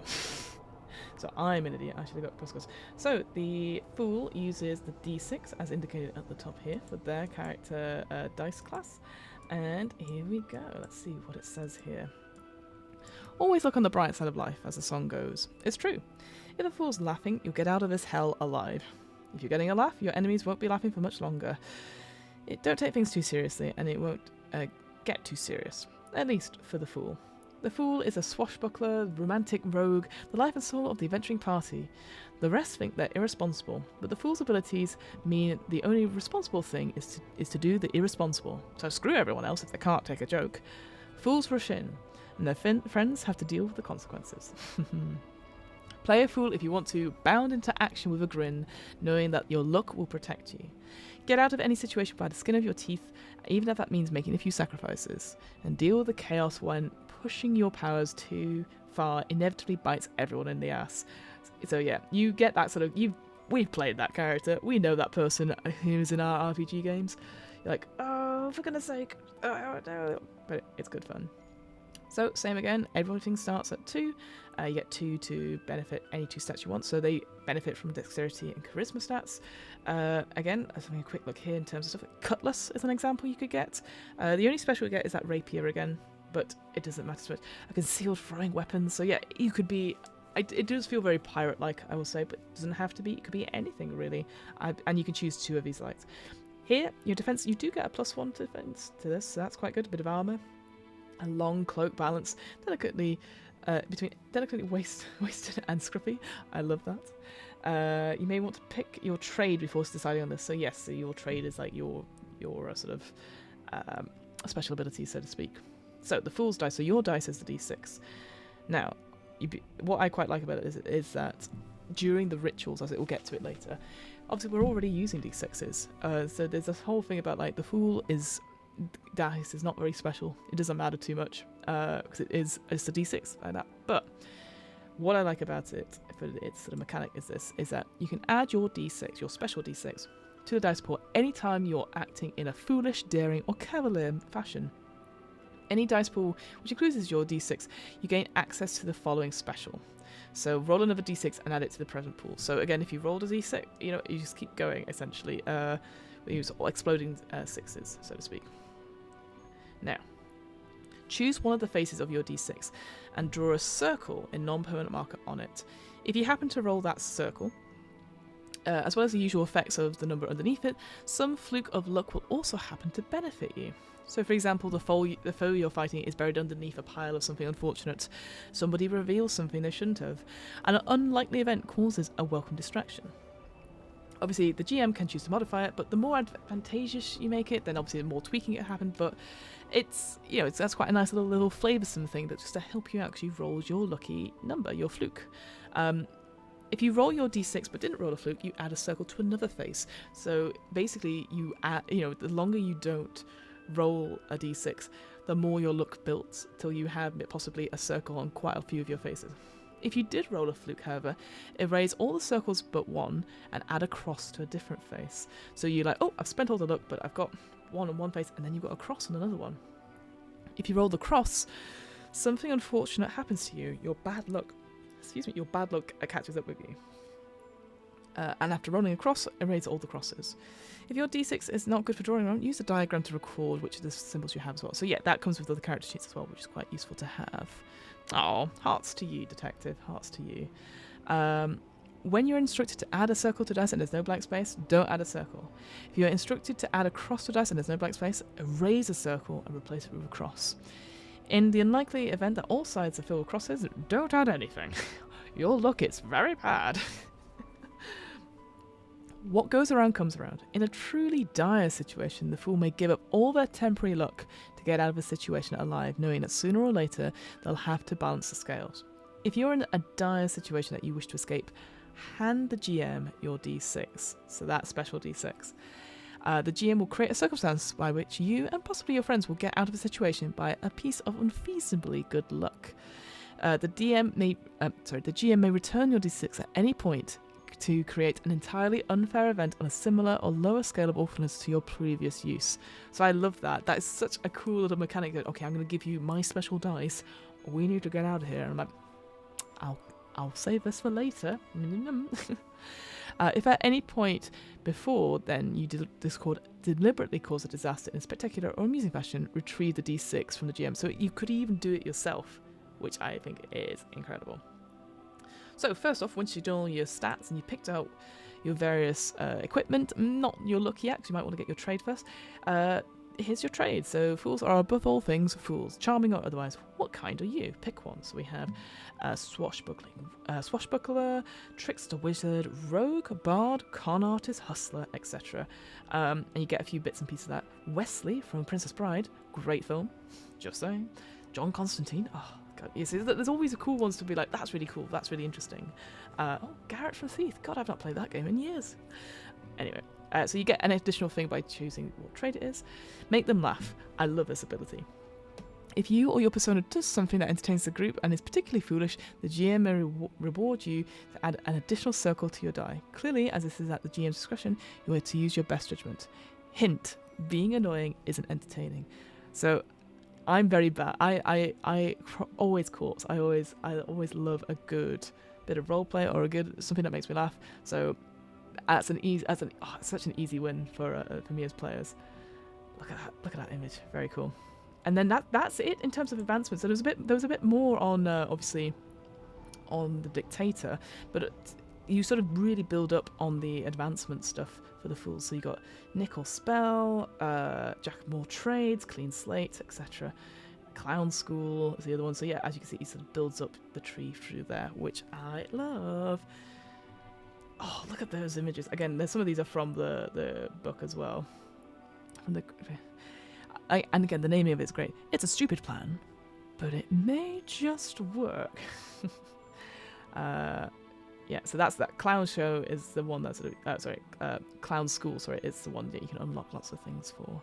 I will say, I do kind of wish. Sorry, going back up to the advancement map. I kind of wish it wasn't in alphabetical order. Is it? No, it's not in alphabetical. It's just in a random order. Oh, I guess it's a knack, a spell. I don't know. I think you should be in order of like what they are on here, but maybe that's just me being silly. I don't know.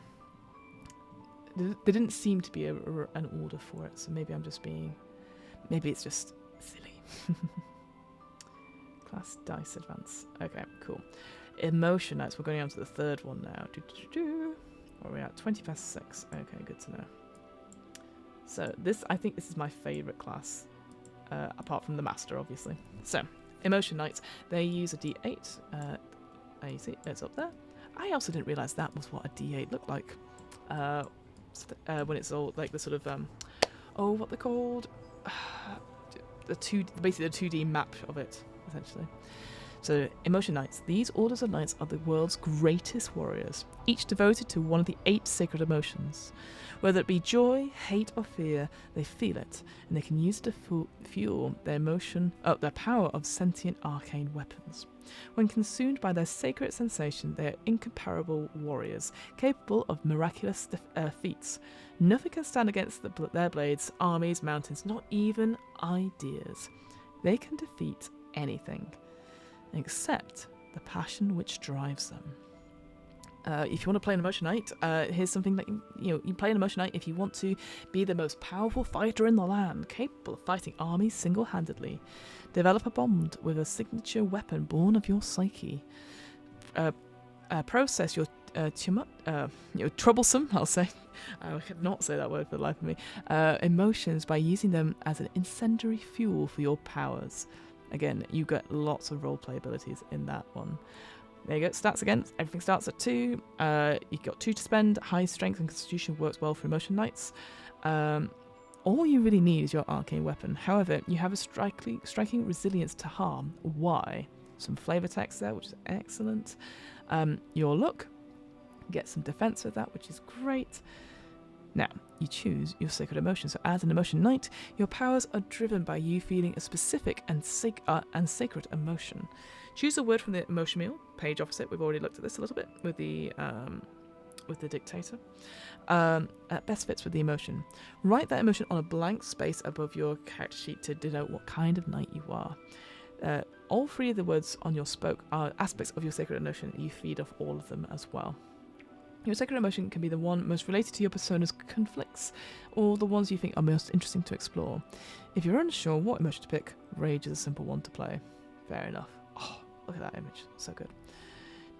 So yeah, we have the emotion wheel again, which is great.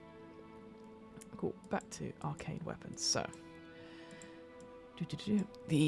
all the emotion knight's special abilities are channeled via their arcane weapon. All arcane weapons, whatever their form, are sentient and can communicate with their owner, both audibly and with short-range telepathy, and share their bond with their owner. They can sense stronger sources of their owner's sacred emotion in their vicinity. Your arcane weapon is, and there's some examples here. We had one which was something else, which was like somebody using like sort of hand wraps, which would then sort of like spiral out and like just cause shock waves essentially, which is very, very cool. Pick a trait. So again, if you get the specials, if you do really well on them. So brutal, fast, elegant, and a personality as well. So it's almost like you're creating like a second personality, right? Your arcane weapon can change form during play if you like, and if the fiction demands it. Your emotional scale, so we've seen this before with the dictator, keeps track of the emotion, of their emotional, sacred emotion on the emotional scale. Use your emotion knight die as a counter to track it, so that D8 we talked about before. Depending on how intensely your character is feeling the emotion in the fiction, move your counter up and down the scale. Discuss with your GM if you feel it would change, and the GM can also prompt you. So, very similar. So again, you could just be strong, level 1, so emotionally engaged, and then it tells you what you can do with it, depending on how high up you go. So, you know, add a d8 to your attacks, stances are active, etc., and can vent abilities, etc. Creative violence is an ability as well, which we can talk to as well. I believe the higher up you go, you can't vent ability. You can't vent your emotions as well, which is good. So here's the proper description of it. So level 1 is feeling an emotion strongly. Level 2 is feeling it intensely. Level 3 is likely as strong as any individual has ever felt that emotion in their life. You will be unable to act on anything but that emotion if it's equal to or exceeds your willpower score. Most humans pass out at level 4. 6 or higher are literal supernatural emotions. You could be so angry, fire literally emerges from your eyes. How bloody cool is that? In terms of mechanical effects, each level will give you a disadvantage on doing something against the emotion. So remember, it stacks those disadvantages from what we saw. If the effect could help, you gain a single advantage. It is possible that the GM will suggest compulsions of things you'd want to do. This can be resisted with a wisdom roll, and the difficulty of that emotion is the level of the emotion halved and rounded down. So if it's at, say if you're at 4, you need like a 2 or more successes to resist it, essentially. Emotion is generated from events in fiction. Expect the DM to lead you in this and be like, hey, that monster that just lurched out beside you, how do you feel? How do you think I feel? It's got teeth the size of my legs. I'm petrified. Move your emotion scale. I use that a lot. I like asking people questions and stuff. I just think it's really fun. Okay, so the first of these abilities is creative violence. They are the greatest warriors in the land, capable of truly legendary and even mythical feats. Mythical feats, sorry. Knights can defeat an army, but others have been known to cut fear itself from the hearts of their friends. If an emotion knight has 2 or more levels of an emotion, they can expend it all to achieve such a feat. To begin with, the maximal level of an emotion knight can use is 3. So it's only 3 in a... Oh, wait, maximum level of emotion is 3. You can defeat anything which fits one of the nouns in your current emotional scale level or below. For example, if you're at level 3, you can defeat an army. Interpret defeat poetically. Oh yes, it goes back to, here, defeat, these are the things you could defeat. So you've 4, defeat a city, despair, someone you truly love, etc. Cool. To use creative violence, pick your D8 from the emotional scale and roll.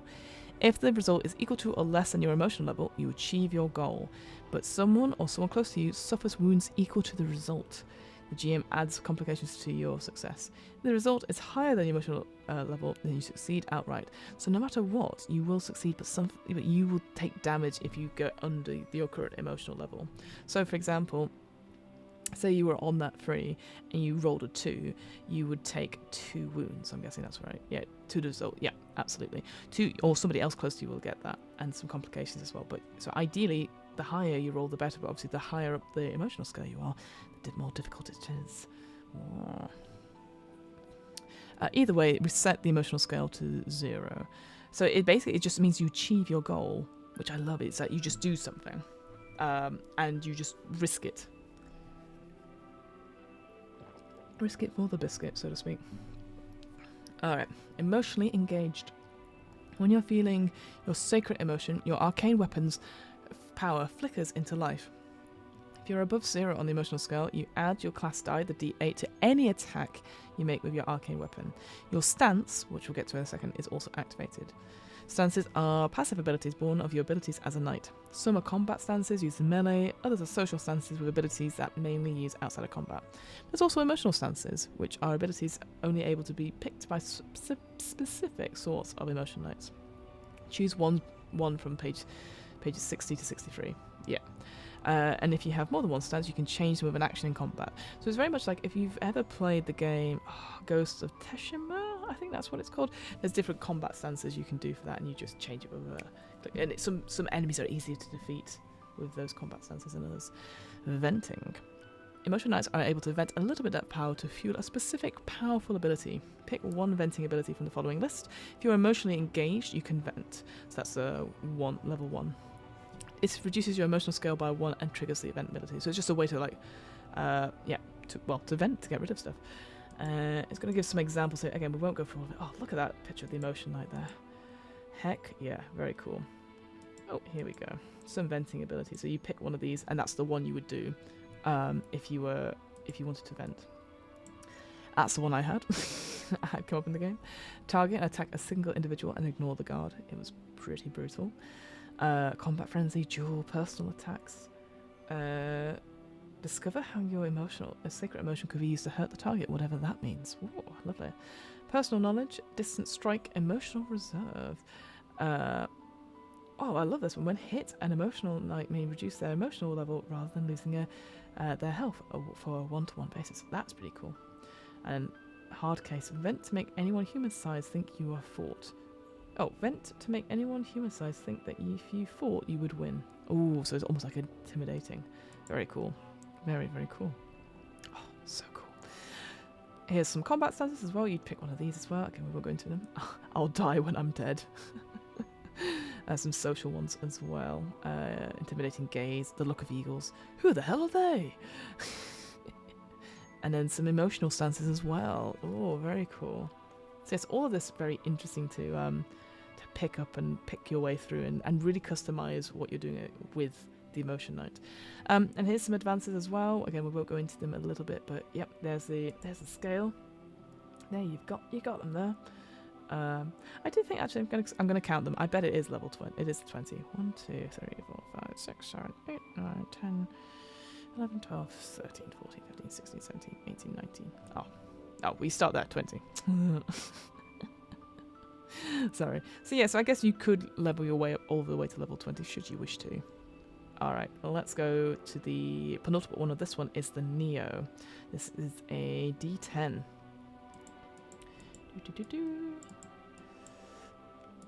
Alright, adventurers love gold, with their propensity for taking anything that isn't nailed down makes them all thieves, which makes the classical fantasy prejudice against rogues a little odd. They're all at it. Why do rogues get the glances? But anyone who's ever met one knows why people are suspicious about the Neo. They are a special kind of gold. There's a special kind of gold, sorry, and the Neo's magical technology needs to be activated by this every day. If they can't find enough, then all of their gifts mean nothing.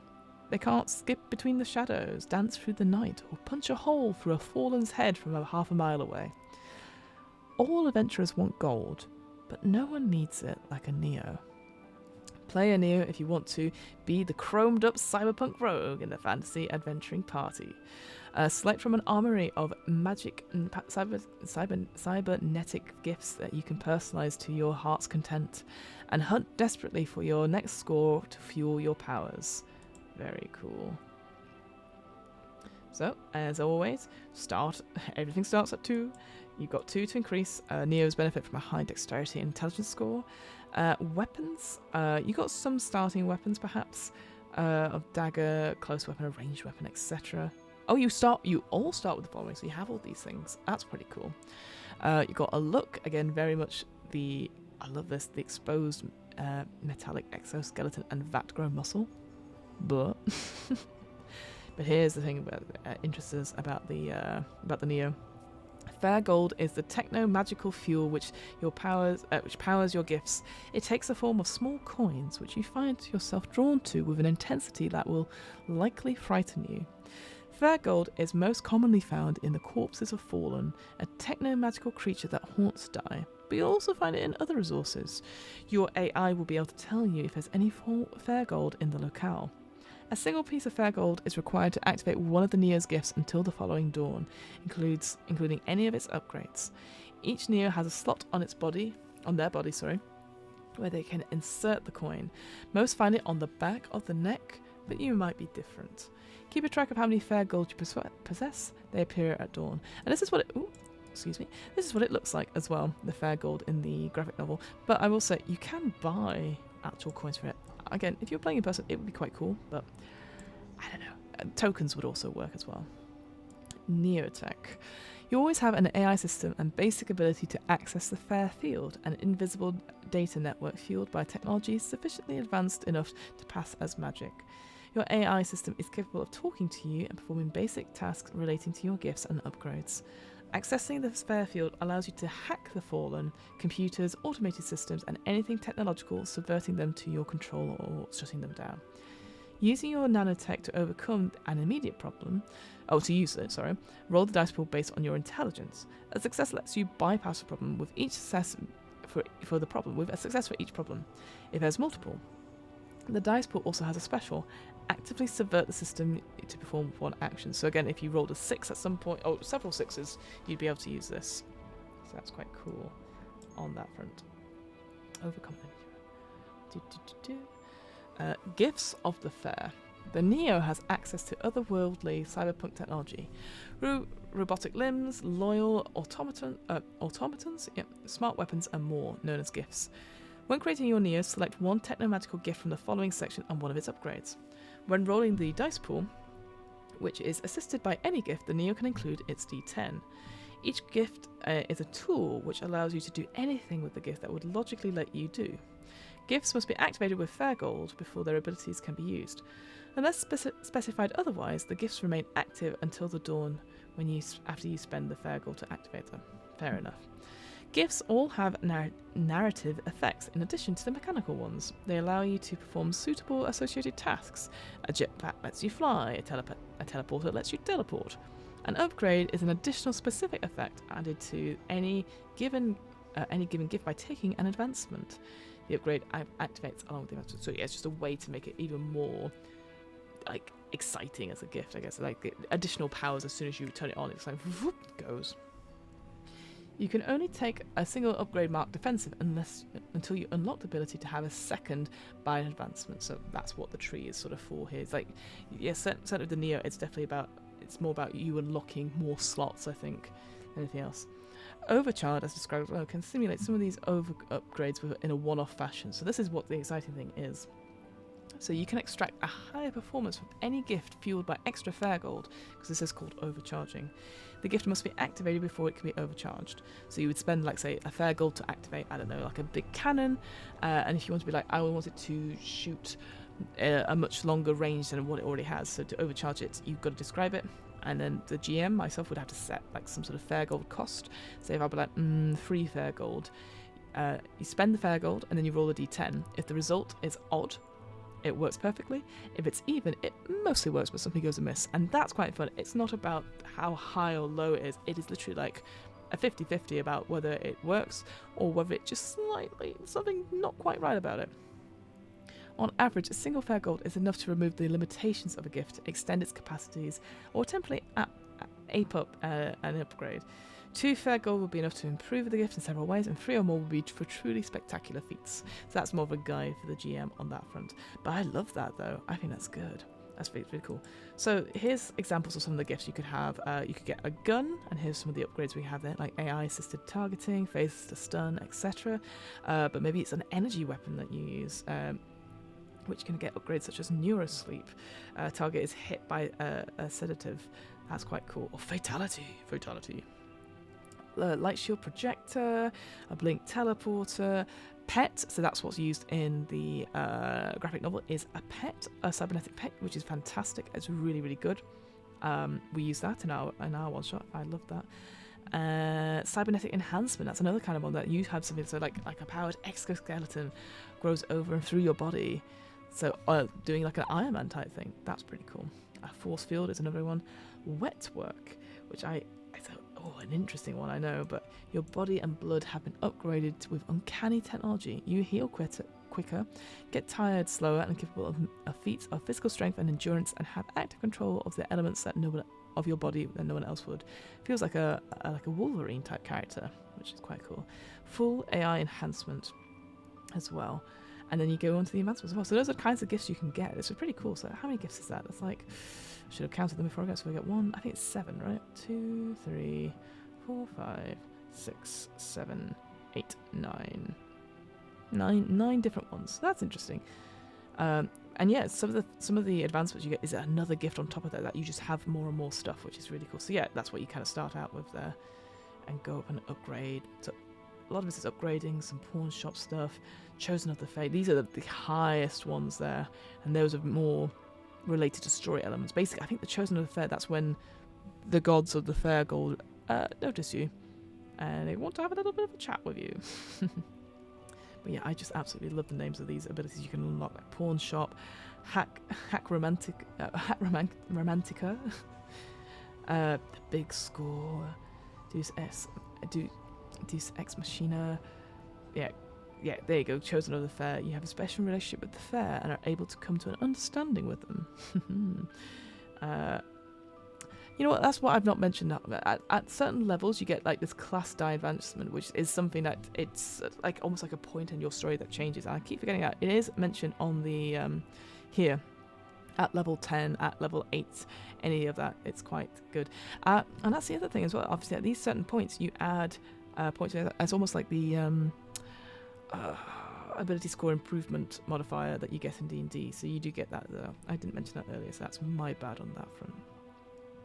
And then the final sort of playable class we've got here is the Godbinder. These use D12s, and they are really interesting to read about. So, you don't believe in gods. They exist, obviously. You're the fire god for that time. He burnt that fortress, and you got that favour from the god of the wild when you saved her in her rainforest. But believe? That's a strong word. You don't believe in gods. You believe in tools. Useful tools. Because if you think about it, the difference between a cleric and a demonologist is the same as the one between freedom fighter and terrorist. Play a Godbinder if you want to unleash the power of a pantheon of your own design of the world. Love that. Barter with your gods for anything you want for a price. Deal with the awful costs of deals. Get your warlock feel out. So, I also love how different everything is. Obviously, got that fair gold thing, which with some possible interactions with some deity or leaders of the fair gold. Here, you're dealing with gods almost on a personal level. Well, it is a personal level, isn't it? All stats start at 2. Stats start at 2. Sorry. You can increase.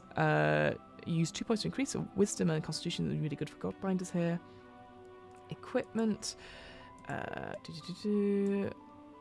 So I love this. Worn leather gear, dagger or knuckle dusters, a set of knives in a carefully concealed hiding spot.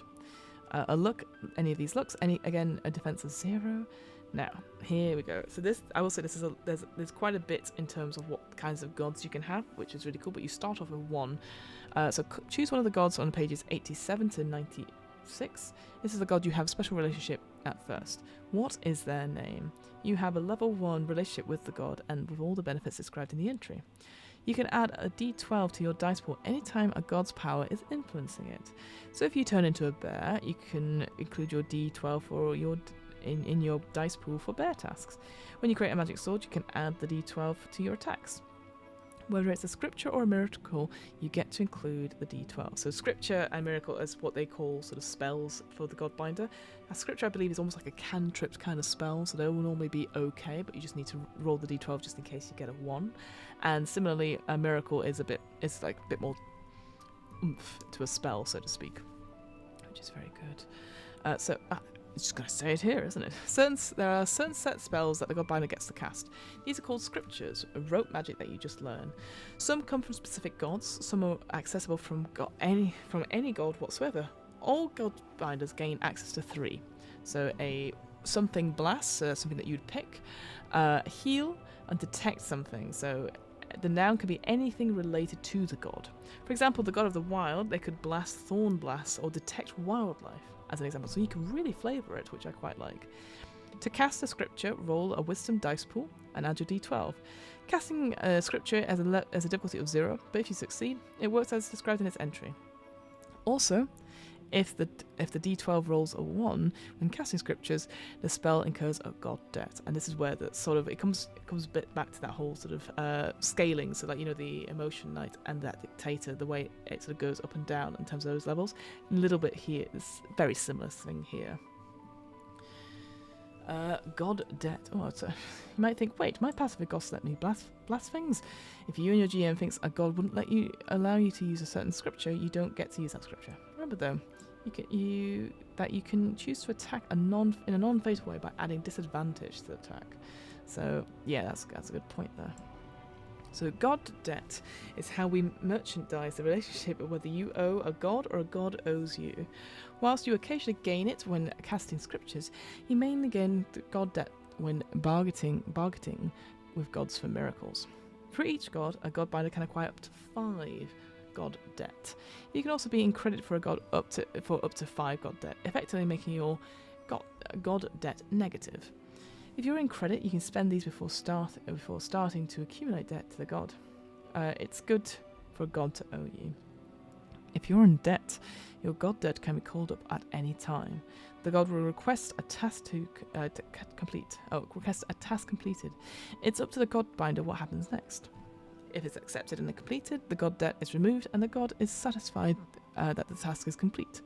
If it's accepted and failed, the god debt stays the same as the god is not yet satisfied. And if refused, the god binder suffers 1 wound for every point of god debt the god chooses to remove. Oh. You can remove the god debt by acting in a manner according to the god's desires. A god binder may be proactive and suggest things to the gods. Use the space provided on your character sheet to keep a note of the god debt. Indeed, indeed. Miracles. At any point, you can speak to a god and request a miracle. If a god is willing, they can give you a cost in exchange for a miracle. After any haggling,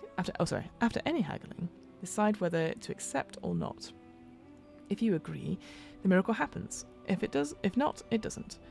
Costs tend to be one of 4 things: either taking on the god debt, performing a specific task for them immediately, owing them an open-ended favour, making a specific promise you will fulfill in the future. These can be anything a specific god could conceivably do, with the payment demanded proportionate to the difficulty. Taking an existing scripture and amping it up in some way is most likely to be a single god debt. For example, beseeching the fire god to turn a flaming blast into a massive fireball, or a healing spell to affect your whole party simultaneously. Making the fireball to destroy a city is likely to be 4 debt, but it's more likely to require a favour. You don't usually get to pay off such huge miracles piecemeal. A god binder is primarily meant to make deals with gods they have relationship with. However, in the course of the adventures, you'll become aware of another god, and it's possible to make deals with them. Much of this depends on the god's personality and needs at any given time. All costs are likely to be higher though, because they don't know you. If you promise to do something for a miracle and you choose not to do it, the spurned god immediately acquires god debt according to the scale, and promises and favours are usually for more important miracles than those paid for by the god debt, so 4 or even 5 is not unreasonable. A god may hold on to a debt or immediately use it to hurt you. Sometimes when they make a deal, a god will specify a particular forfeit if you break it, as in, do this or a specific awful thing will happen. The gods. The Dai's universes are full of fire gods, light gods, and the rest, but each of them is unique. The 12 that follow, so the 12 examples in this, are a pantheon and await your input to make them more complete. However, they do have certain similarities, and if you become better acquainted, you'll get. If you become better acquainted, you'll get the following rewards. You can achieve multiple levels in your relationships with each god, so yeah, you could upgrade and basically be more bonded to them if you want. For the first 3 levels, in each given relationship, you'll gain a new and more powerful scripture. If your level goes above a 3, you gain a level of trust in that god, and each level of trust gives you a free god debt to use once per session. It could be quite useful if you're sort of tapping them for favours. Trust cannot be saved between sessions. Oh.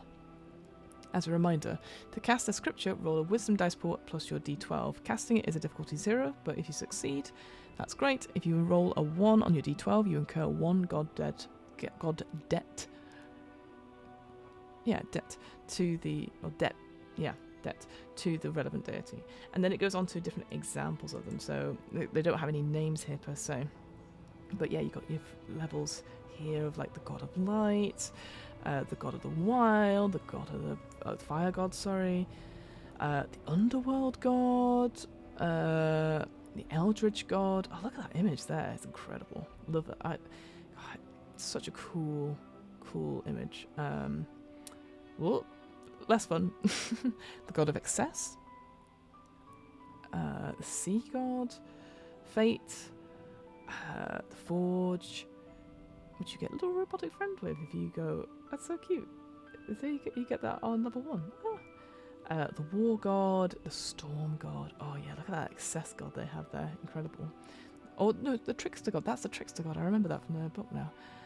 And I think that's it in terms of God. Yeah, those are the different gods you can pick. So you pick one of those 12 at the beginning, and then you get a level 1 in that, and then you slowly make your way up. And the advances I seem to remember is just choosing a level in God, that mysterious way stuff, and then I think getting to know another god, so to speak. Yeah. Oh no, I guess that is you can choose another god, uncovering scriptures, etc. So there you go. Your heresy is noted. That's the turning point one, which I absolutely love. How are we doing on time? Okay, we've got another about half an hour or so, which is good. Because what I'd like to do is talk about the master very quickly. So this is the D20 one. So yes, in Die you get to play the DM or the GM gets to play as this character, and it's very simple. It's very straightforward. But let's go for it. So yeah, it's the D20. All right. So who rules? The master is the magic user as a reality manipulator. Sometimes you change the laws of physics, and sometimes you change the laws of the game. Sometimes you change the laws of fiction. The rules rule, and you rule the rules, and you never ever cheat, ever. Oh, this is the GM section, so we can be honest. You cheat all the time. Play the master if you want to facilitate the game. Break the rules of space, time, and narrative to cast powerful magic. Cheat reality to get what you want at great risk. Beautiful. So, same thing again. All stats start at 2. You have 2 points to increase any stat. Intelligence and constitution are most connected with masters. You can... Yeah, equipment, look, etc. I quite like this one. Killer suit straight out of a 1980s corporate bad guy. Very good. Here it is. Your mastery. This means you're allowed to add D20 when casting spells. If the D20 is added to the pool, the dice has the D20 special, which activates on the result of D20, which counts as 2 successes. My game, my rules. The master has control over the nature of reality in the world they're visiting, both the rules of the world and the rules of the game and the rules of the narrative. Oh, both the rules of the game, the rules of 3 rules. This means they can easily perform magical effects equivalent to anything a powerful wizard can do. Like any NPC, the master can perform any spell you think reasonable and likely based on the character conception. They can fly, throw fireballs, turn invisible, heal people, create incredible firework displays, and generally be a wizard. Any type they make there as a special. When you roll, have you got 6? Ignite an opponent, inflicting 1 hit per round until extinguish. The exception to this is any magical effect potent to match the hardcore cheats. So here we go. This is the thing I was talking about earlier. So the control of the rules, they can control them in such a way that they can actively break them. This is called cheating, altering the game in a special way. You have 2 kinds of cheats available to you, able to perform as an action in combat or as part of the narrative outside it. A miraculous event, so you can teleport to escape, create temptation that fulfills a desire, summon a hugely powerful monster, create a focus, whatever, bend a rule, or undo the effects of what just happened. Uniquely, this can be done as an instant response, almost like a counter spell. You're killed, but you just regenerate from the harm. You can only use these safely by spending cheat tokens. So at the start of each session, you gain cheat tokens equivalent to the number of other players in the game.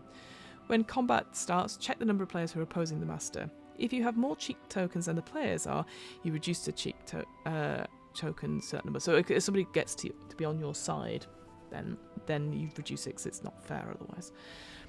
You have to spend a cheat token to cheat. If you have no cheat tokens, so basically it's just a way like I do this. It's spending your resource, right? It's like it happens. I've made it happen.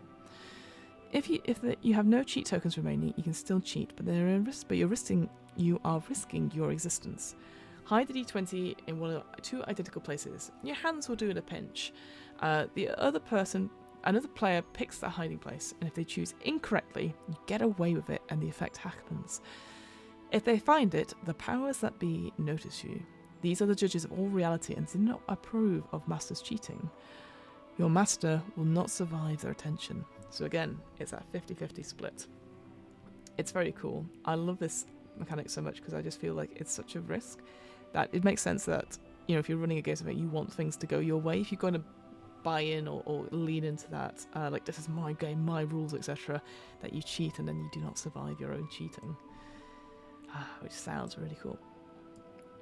And yeah, masters can advance as well, but there's basically, as I said before, there's like a player version of the master if you want to do that, and it's sort of here as well. You only get, really, it says here, like you only get like a statistic point at any time the group does. So yeah, levels 3, 6, 9, and 12. They don't get any. They get no other abilities. They're already brutally powerful thanks to the cheat tokens. Yeah, absolutely. So there you go. Those are the 7 different classes, but obviously one is reserved for the GM. I really like them. They're really cool. What I'm going to end on, because I'm out of time, I'm going to talk about the rituals part of it, and then I'm going to leave it at that. I'm just double checking we've got everything. Yeah. So what rituals does is basically gives you the set structure for the first session, or how all the sessions go, so to speak. It's quite useful to have this in mind and maybe go over it a few times if you're planning to play it. But they call it rituals, is what they call for it. And it's basically, it talks about the sets of procedures and rituals for running the purest expression of die. It's what you should play through first. It sort of helps you set up that session. And everything else in this particular book builds on it. So usually a game of die is played by between 2 to 6 players. There's always one game master who facilitates the game, and usually these games take between 2 to 4 sessions to play through. So here's like the rundown of what a game of die looks like. So each player, including the GM, creates that flawed human being we talked about at the beginning, that they're from the real world. These people consist of a social group that at one point in their lives played a role-playing game together, and these players, what you've created there, are called personas. So those are those flawed human beings in the real world that's a bit like our own. Then you role-play as your personas and you gather to play a new game together, maybe after some time, maybe it depends on how the persona creation has come together. It's just called die, and in character as your persona you each make a character known as a paragon, which will be a character in that game. At some point, the personas are going to be transported to that fantasy world based on the role-playing world that you used to play, and you were then transformed into those paragon characters you've just designed. Traversing this fantasy world, which echoes the persona's obsessions, failings, and losses, they'll discover, is in the traditional sense, that the GM's persona, aka the antagonist, is responsible for bringing them here for their own personal reasons. They've sort of trapped them in this goth Jumanji, so to speak. Eventually, they'll confront the antagonist and discover that they must come to a consensus of whether they're going to stay in this world or leave one way or another. The personas will debate whether the game will end or go on forever. And that's kind of just the basic structure for the whole sort of narrative in a die game. And yeah, it's akin to the story of the first arc, Die Fantasy Heartbreaker, in the Volume 1-1. Absolutely. Cool. I will also say there are online resources through this QR code if you want to grab them, but it's also on the Roan Rook and Descartes, which I can link to there. One thing I would say as well, it says there's also there's special rules in this book for how do you play long-running campaigns, and there's also ways to do single sessions, so like one-shot ones, which is one I did for Where, which is total party kill, which is also mentioned here as well. So what's quite good about this, the next couple of pages, they've got the sort of checklist about what to do in like each stage that you do, and it's sort of what I like about it, gives you the page number as well, so that's helpful. So gather all the things you need for the game, and then let's head on to the magic circle. So we'll go through that quickly, I guess. So before the game, so here we go. So yeah, so you get all the stuff, you get all the dice, etc., handful of tokens, whatever, print out the character sheets, etc.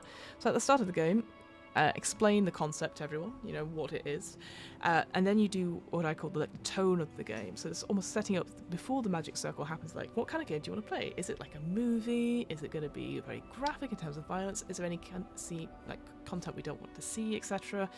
Like if people, and I like this sort of information here. It talks about like if someone hasn't really played role-playing games, I don't know what I'd like to play. Just have that chat with them, like, oh, do you want to be upfront and personal if you're fighting? Do you want to be spells? Do you want to be somebody that talks lots? try and gain what they really like about that. And it says here, use something about like a cultural reference, that'd be good to say, oh, have you watched The Witcher? Have you watched Game of Thrones, etc.? So that'd be quite good. And otherwise, people, if they know Paragons quite well, they can actually go, oh, I want to play this. Because again, people might not know what it is. So first things first, when everyone's together, if you agreed to play, you've got to start preparing what is called the magic circle. So basically, you start that conversation by like, here we're going to discuss like the overall sort of highest rules we're going to sort of talk about in this game with a collaboration document. And basically what I really love about this is that it gives you a list of questions that you discuss with the players, and it shows that this is what the default answer would be if you were going to play like a play-by-play of the Die comics, right? But you can also vary it as well.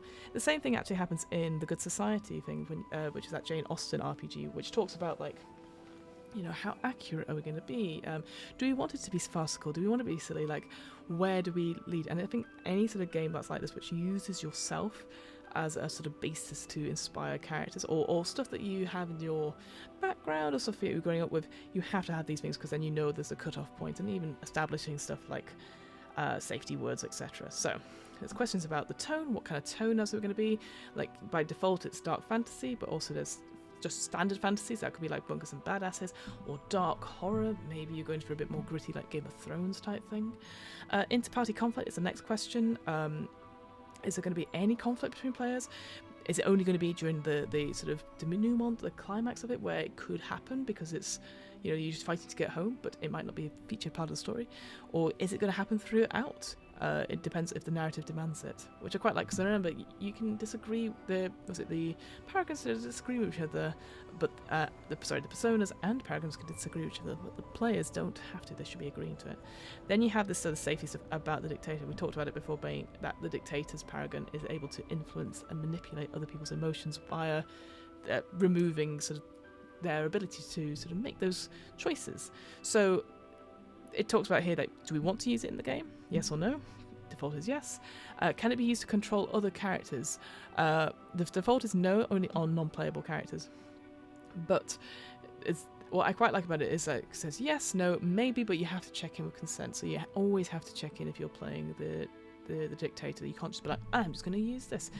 Or it's always important to know who is okay with what, because if someone is uncomfortable, even with the idea of having the dictator in the game, then just leave it out, which I like.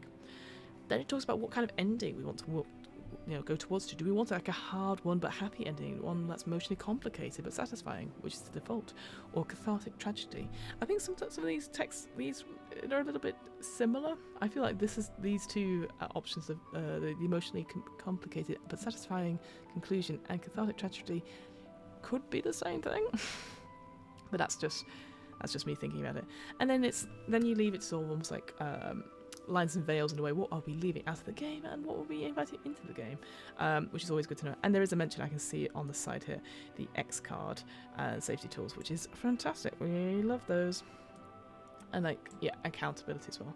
So once you've prepared the magic circle, we then go into persona generation, and that's where we come up with creating each of our sort of those messy real world personas that we're going to embody when we come back to the table. So it's what I quite like. It's going to give, I think it gives an example of the different kinds of social group. So here's one, for example. So it gives you a little bit of a summary of what it is, what the social group is like, and then you go around and you ask a player to answer each one of these questions, perhaps with some examples, which I quite like. So Reunited, this is the closer concept to the Die comics, contrasting the personas' useful fantasies with the adult realities, which is quite nice. So the concept here is that you all used to play fantasy role-playing games together as teenagers. Now years down the line, you're all back in town for a school reunion and have decided to get together for a game for old time's sake. All players should feel free to ask each other further questions inspired by the following questions, which is good. So why did the group get together? What was school like? The GM's persona ran the game. What was the name of the fantasy world where they set the game on? How many years has it been since you left school, etc.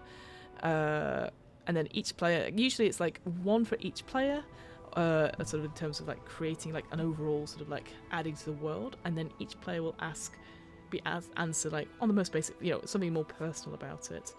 On the most basic level, how do you think people think of you at school, for example? So here you obviously got different types of like cliques, perhaps. Then you've got as a stereotype of you. In what way are you different to the stereotype? When the GM's persona invited you to the game, why did you decide to join it?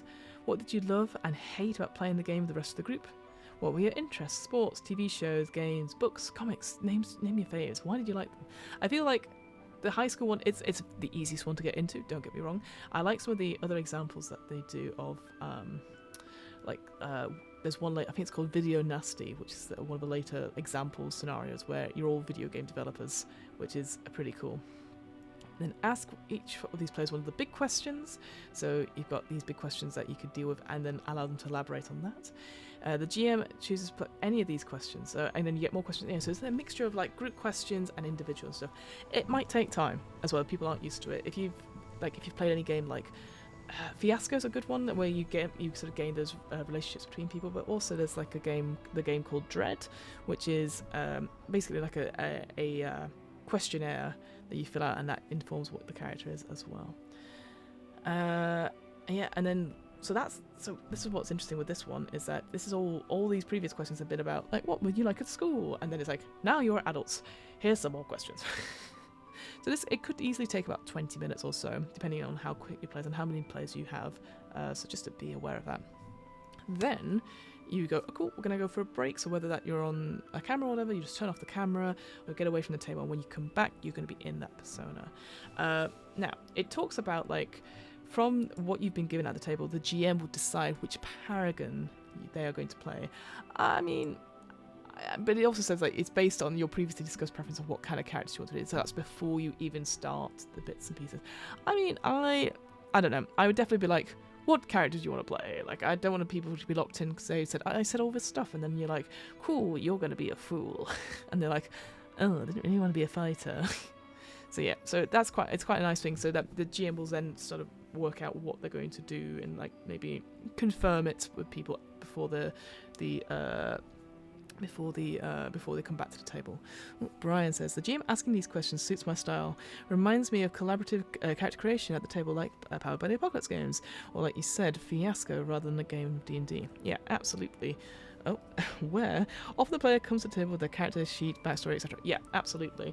I feel like I'm actually doing a stream next week of Solemn Veil, which we covered a few weeks ago, and I've just decided rather than do it off stream, let's do it all on stream, in the sense of like I'm going to give them the scenario of what we're going to do. We're going to create the characters then and there, because it's a very straightforward character creation thing, and then we'll take the break, come back, and then we'll start the scenario, because I want people to know that we're not hiding anything. Sometimes character creation I think is quite interesting, and especially you get a lot more from it when you're collaborating with other people that you might not have thought of. And actually sometimes I find it really tiresome when I'm like, oh god, I gotta come up with all this stuff. What's everyone else doing? Oh great, I'm going to just fit in with that, and I'm going to play off, oh that's a really cool idea, I want to play off that energy or something like that. So I completely agree with that. If you're unsure about the decision, I think you're emotion type, but I'm not sure, check in with the player and see what class excite them. Again, I don't know, I think I would check in with the players like, oh, I'd love to play anything. So I'd like the surprise of that, actually, if I'm honest. Anyway, that's all done. So we've generated those personas with those questions, and now when they return to the table, they come back as those personas. And it says like, make small talk in character. How was the journey? How's working kids? Have they caught the new Netflix show? Blah blah blah blah. And eventually the GM will say something like, "Hey, do you remember that thing in the 1990s? Those kids who were playing an RPG just disappeared. They were just gone. Well, for 2 years, no one had any idea where they were. When they turned back, none of them talked about what happened. Well, you know what? I managed to get a copy of the game off the internet." And it's like, that's like red flags everywhere. But yeah, so that's how you sort of turn the thing going, oh, well, I'm so glad you're back. Hey, who would be interested in playing a new game with me? And of course, that's the way you go. So what I love about this is the next part. This is a really cool bit of the ritual. So this is where you get your dice box out and maybe take a moment and you pick out the dice individually and you say words. It's almost like starting a ritual. So if I took the D4, for example, for the dictator, and I'd be like, let's say, Steve, this is your die. There is no other die like it in the whole game. This is special. This is yours. Use it well. The dictator.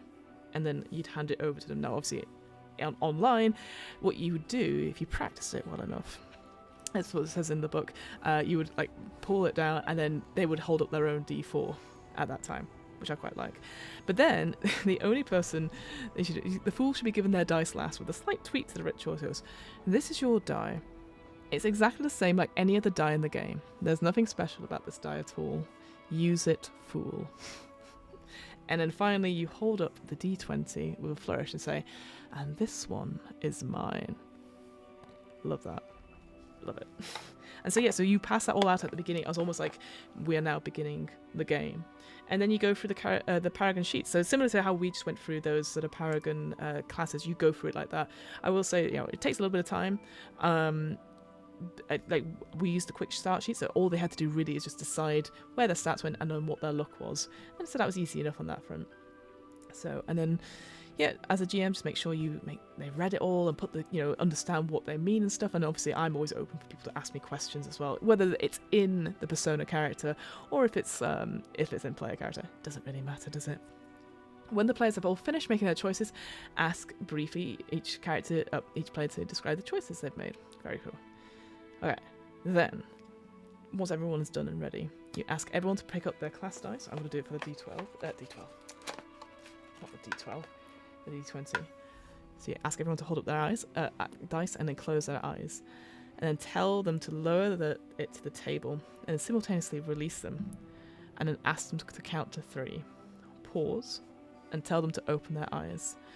Tell them they are somewhere completely different. Welcome to die. And it's very interesting. I'll say, like, I didn't know what to expect when I was sort of doing it. Shifting from that I'm doing an in-person, almost LARPing type of metagame to then describing where they were, which is very cool. So at this point, the players, including the GM, stops embodying the persona and starts acting more like the characters in this traditional RPG, freely going between that my character darts across the room, that sort of third-person narrative, to first-body embodiment, or just being the player. And this is what I quite like about this. For if you're going just straight dice setting, you describe that they're sitting in a room that looks like the room you were sitting in. However, the layout of the real room, everything's wrong. Everything's a bit too bright. The windows are opaque. Everything feels solid and real, and simultaneously wrong in a way you can't explain. There's 2 exceptions. The personas look like they do in the real world, and the dice, they float before you, slowly rotating, softly and sinisterly glowing. As a GM, you have to go, it worked! And you grab your d20 and then you transform into the antagonist. Linger on the description of the moment. Make this your full magical girl transformation. Then your character disappears, teleporting away, so take a cheat token and toss it over the table. If anyone asks, say it's your character spending some of their resources doing what they did, cheating is explained on your character sheet. Encourage the other people to sort of touch their dice, and the dice fuse with their body and they transform physically into their paragon as well, gaining access to all their abilities. Encourage them to describe the awesome physical transformation. Stress that mentally they're very much their very human personas. A persona will find themselves repelled from any dice that is not their own, which is interesting. However, there's nothing forcing a player to pick up their dice. When the scene slows down or somebody tries to leave the room, that's when the first encounter happens, and that's when the fallen arrive. And so basically you have like an initial encounter where you just fight against the fallen to try, test out your abilities, essentially. It's that sort of quick test on that front. Think of the fallen as a cybernetic merge of orcs and zombies that shamble forward with all the energy of an angry vat of meat. They can vary hugely, and it's a good chance to add your own spin. Include details from one of the personas' backstories, for example. Like if they were bullied at school by the football team, perhaps their the tattered shirts are in the school colours, perhaps, which is very cool. And you've got a little bit of a stat block there for the fallen, which is fairly straightforward. Again, just 2s across the board. When the fallen have gone, the next stage of this very sort of intro to die, they can move to an exit, which has a set of steps upwards to a trapdoor, and when they open it, they emerge in the middle of a fantasy tavern, which is exactly what happens in Die, that first arc, the graphic novel. Horrifically, despite never having been here, they'll recognise it. This is a tavern where they started their first adventure in the fantasy game they all played together. You know the name of this world from that persona generation that we just went through. And then tell the players to welcome whatever the name is. Welcome to whatever the name of the game is, and then that's when you end your first session. to close the ritual, to close the space, you take the dice back from players and formally end the game by saying thank you for playing. And that's kind of it. That's kind of it for the first session, which I absolutely love. We're not going to look at Fallen quickly because I'm running out of time. Always running out of time. But you can already see how incredible they're like, oof, I love their artwork there. So yeah, it's a very interesting. So it's a way to come back from death, so to speak. I just want to talk about session 2. So obviously you read through the next couple of sessions. You talk about like what you've learned from those characters from those first sessions, and that will help you sort of develop the story going onward, so to speak. Necessary encounters and stuff. It gives you examples of how to do this sort of thing. Deciding on what your antagonist motivation is. I will say some of the scenarios are very good at giving you quick motivations and like, oh, it makes sense because you are, say, the boss of the gaming company or the intern that nobody cared about or something like that. Usually stuff to go up from that, and then preparing the palette as well, like thinking about, okay, they talked about some real world people like partners and stuff. Will they appear, etc. And there's definitely points where you could go, oh, describe your old bedroom at your grandmother's house. And then giving the players a chance to do that and then go, yep, that's exactly what it looks like, except with a twist, you know, all that stuff, all the good stuff. So yeah, preparing questions, etc. Which I like. It's not about, so it's really raining hard outside. I was like, oh. It's really about, like, it's very, you know, you might have a structure of a story you want to do, but it's really fueled by what the players give you, which I love. So say you're on to the next sessions, you've already done the opening and closing rituals, so that still happens. You start off with like giving out the dice and taking back the dice, etc., because that allows the players to go into the Paragons straight away. Do an overview of the plot, start the second session, etc. It talks about the bar. There's a few other bits and pieces. Again, I know I'm rushing through this at the moment, but I want to get to the end. So, you know, how do you generate the rest of the world, etc. This is all fairly straightforward in that sort of sense, but I wanted to get to has a great image as well, bits of the sky falling because things aren't right. So yeah, some standard twists as well. There's lots of lists of this sort of thing, which is great. Characters, all that sort of thing. But I wanted to look at how does it end, the climax. Here we go. So eventually, either the players will find the antagonist or the antagonist comes to them. The antagonist has been at work trying to achieve the mastery of the world and so to ensure their goal. They have just succeeded, or more dramatically interesting, they're about to succeed. However, the antagonist knows that the persona's presence in the world means that the world is not stable. It will soon be destroyed shortly as reality is collapsing on itself. The personas must all choose ritually to stay or leave. Either way, the world survives. The only way the world ends if a decision is not made in time. The rules are as follows. The party can go home at any time as long as all the personas agreed. Dead personas, i.e. the fallen, don't get a vote. Excuse me. If all the party says to, if the party votes to leave, the fallen are left behind. The apocalypse is a ticking clock on this decision. The antagonist wants everyone to stay and will try to persuade them to do so otherwise. Depending on their personality, they are likely to turn to violence sooner or later, especially if reality is starting to unravel. It's also possible that the antagonist could be talked around. It's also possible that other personas will want to stay and act accordingly.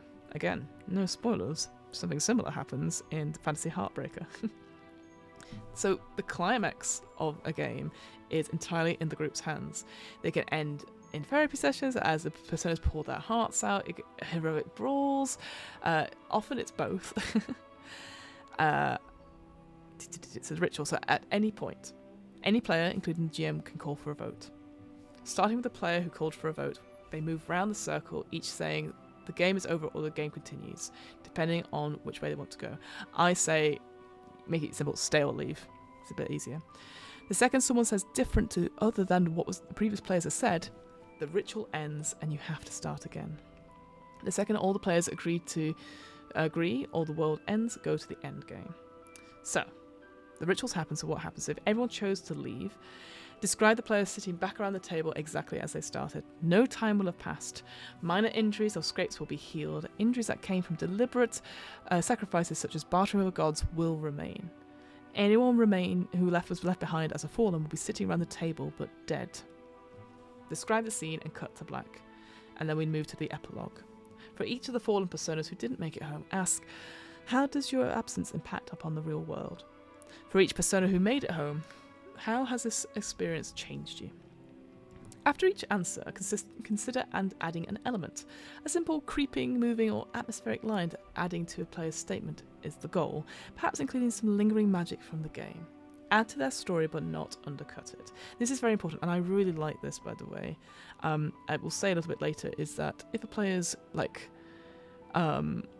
story or a little thing goes, nobody cares, or it feels very negative, it's your job to make it a little bit positive, that they are remembered in some way or they're missed in some way. And not saying anything, it was quite hard in the one shot we did. So if players chose to stay and die, ask each of the fallen personas, how has your absence impacted on the real world? And for each persona who voted to stay, what's your life like in the fantasy world? Listen and then consider adding an extra image afterwards. Here it is. If their answer is upbeat with no omission of sadness, add a beat of how their absence affects the real world, likely the people who miss them or who never go on knowing the truth. If their answer lingers on what they left behind in the real world, especially if they stayed for a reason other than their own desires, consider adding an image that softens it. If their answer stands alone, don't add anything. If there is a stalemate, give each persona a chance to define their final moment before reality collapses, and ask each of them, how has your absence impacted on the real world, as described above? And then finally, collect the dice ritually one last time, and thank them for playing. Check in on each other and decompress. The aftercare section on the Sage Tools is on the next page. How cool is that? Like, it's such a simple, straightforward format, and I appreciate I did rush through the end of that there. We didn't look at the Fallen properly or anything like that, but I think that's enough for us to go on, really. Again, I'm going to just check the rest of the things, just to show the actual thing. So yeah, like we did quite a bit, to be honest with you. We did the rules, the introduction, the Paragons, the Master, the rituals as well. So we did 5 good sessions and the author's note as well. Like I said, please look at it in more details if you are interested in this game. Running die, building die, has some really interesting essays on that front. The bestiary is very good, I will say, because it will be like, here is like a mythological creature. You can use this if it's inspired, if you're looking to have like older brothers who are bullying you, younger sisters who, or a strange father, anything like that, right? It gives you examples of like what you might use it for, which I think is really, really good. And then you've got some really cool scenarios. Like I said, Total Party Kill is that one-shot one, which is really good, and a few other bits and pieces in terms of like other cultures, gameography that you might want to look at for inspiring stuff as well. That's it. That's all I really wanted to cover with Die. Thank you so much if you're still around watching. I appreciate it. One thing I would say as well is that there is a Die supplement coming out. So if you like me are like, these scenarios are great, but I need more. They are working on like a second book with different hooks, different plot stuff, different ways to generate persona character creation, which I think is great. It's unlikely they're going to expand on the classes per se, but you never know. So Paragons, so say, you never know. But there you go. I appreciate it. Oh, Brian says, very cool game. Thanks for the TRDR. Yeah, no worries, man. I have the car open now. I'm less intimidated to crack it open. Honestly, I'd recommend it. It definitely is a book. I'll tell you what, let me come to Fiona big screen. Big screen Fiona. It is a book, like, it's big. Take your time with it. I think the most intimidating part for me was looking through the different paragons and going, oh my god, there's so much to each paragon. Read the first couple of pages. Don't worry too much about the advancements, because they are very interesting and fun. It's unlikely you're going to get to that if you're doing just a one-off game or so. I do think they're very interesting, and I do think like Running Die has some really great essays about like what to look for and stuff like that. So I do recommend that, and also the art is really good on that front. There you go. That's all I have. That's all I have to say. Let me put it in the chat just in case. So if you're interested. If you're like, oh, I'd love to check more about Die, go on to Rowan Rook and Descartes. They've got it there. They've also got other books there, like Heart and Desire, Spire and Heart. They've got another book. They've got another one coming out, which again can't remember the name of it just now, but it's going to use that resistance system, which is very similar to what's being used in this particular game. If you're interested in knowing more about RPGs in general, or listening to word's not my strong point. If you're interested in looking to hear like an actual play of it going on. I mean, I check out the Rowan Rook and Descartes website. There's a couple of actual plays on there as well, but you can also come check out my podcast that does it as well. The What Am I Rolling podcast, which is a twice monthly RPG one-shot podcast where we take different RPGs and go through it. We're currently going through our Die one just now. It's one that we recorded in person. It's one of the ones I first recorded in person for a long time. Thank you, COVID. Thank you, pandemic. And it was really joyful. I do think this game benefits from being in person, but it also benefits from having the right people as well. But nothing's stopping you from doing it online. There's definitely resources, as you've seen, how to do it online as well. What else is that? We have a Discord. Oh wait, maybe if I do dice. If you're like, I love all this dice talk about, I want to get some more ones. Well, if you're interested, I appreciate it might be UK only, but who knows. Tabletop Dominion, we've got a promo code with them, so you get 10% off an order. So if you're like, I need some special dice for this, and you're like, yeah, do that. Get some special dice for this. It makes sense. What else was I'm going to say? I wonder if we've got the alien thing up on as well. I think I've only got it for one, which is going to be really embarrassing. But essentially, I'm running another RPG on... Oh, the police are here. I'm running an RPG of Alien. Oh, it's come out on YouTube, not on Twitch. I need to fix that. At Girls From These Worlds. We got back for episode 2 on Thursday, which is very exciting. We had a week break, so it was a... dark week, essentially people resetting their clocks and everything like that, so that's all really good. So we're going to be playing that on Thursday. Also check out my co-host Hamilton from the DM's Book Club. He's going to be playing part 2 of Pirate Ball with our friend of the show Taylor at Actual Play UK at about, I assume, 8 PM BST, which will be exciting. That's all in our Discord. Oh, she says, look at me doing all the codes. If you're like, wow, Fiona, you're very interesting, but you're wrong about everything. Come to our Discord and chat to us all about RPGs. We really appreciate you there, because that's the thing. If anything, I want more people to read stuff like this and go, I like this game. How can I make my other games better? How can I make 5th edition better? Maybe don't be arseholes about stuff. Sorry, that's just a little thing. Just a little thing. Maybe don't use AI work in games. Maybe check things over, etc. But with all that out of the way, have a wonderful evening or have a wonderful day wherever you are. I appreciate you here. We're going to be back tomorrow for a very short stream, actually. I think it's called Foam and Coffee or something like that. I'll have to double check, which is it's like an aftercare RPG, which you might need after something like this. But let me know your thoughts. Did you enjoy Die? Is there any other suggestions you would give us? Let us know in the comments, or come join us on Discord and talk with us, at us. Doesn't matter. Anyway, I have to go because I've got another recording in 5 minutes. So anyway, I better go. Much love, and I'll see you soon. I'm going to wave awkwardly as I find the off button. Bye.